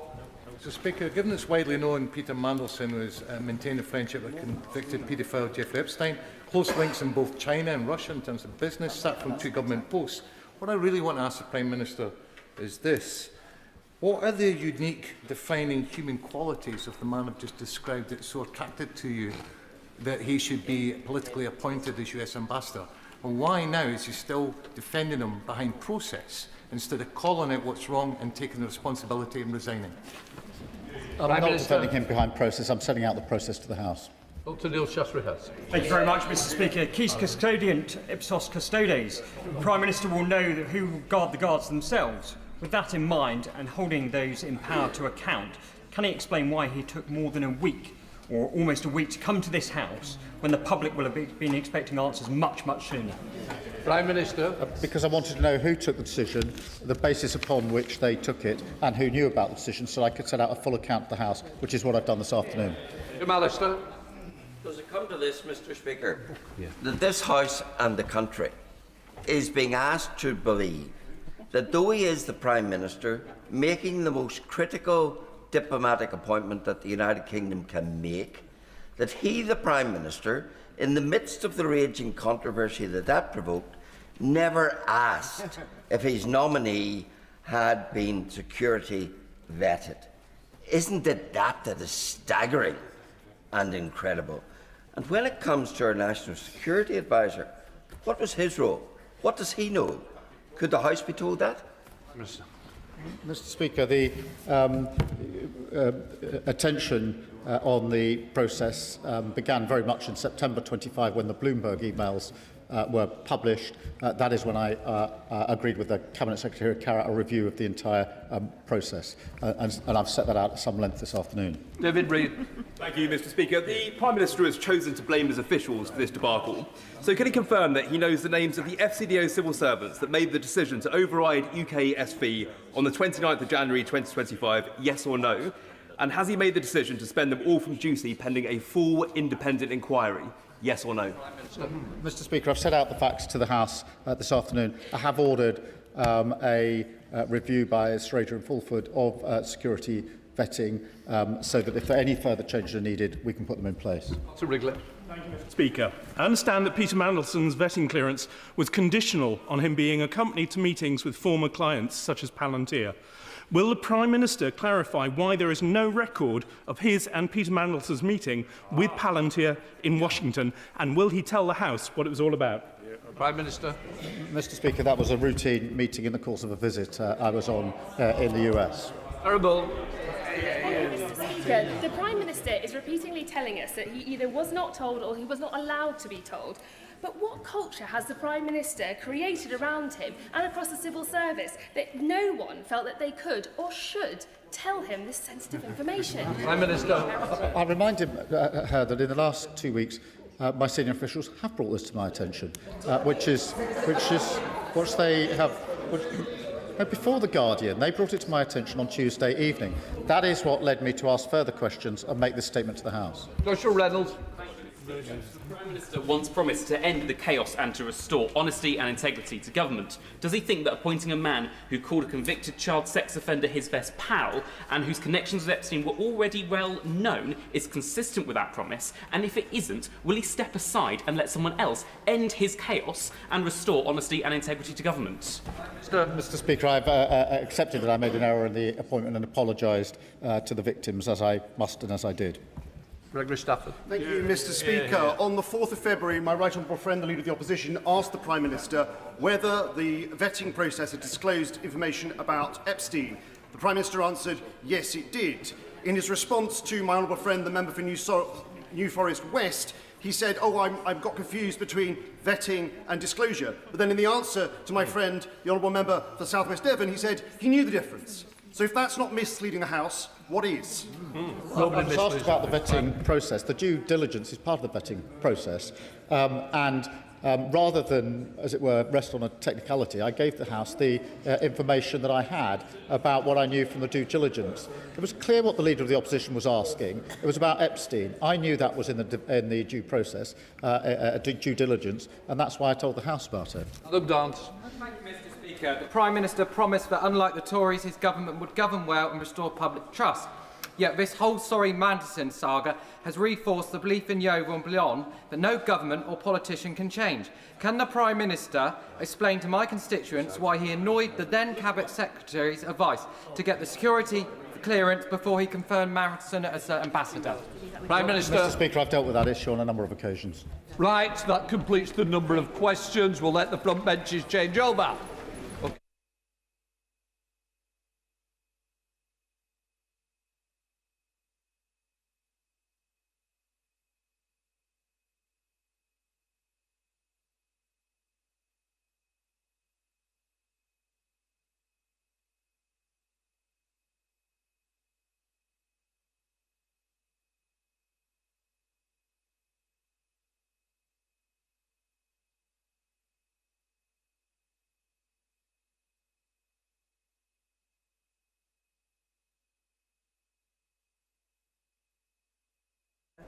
Before I call the Minister to make the statement on recent anti-Semitic attacks, I should inform the House that in some cases charges have been brought, and those cases, including the attack on the Hatzola Community Ambulance Service and at the Manchester Synagogue, are therefore sub judice.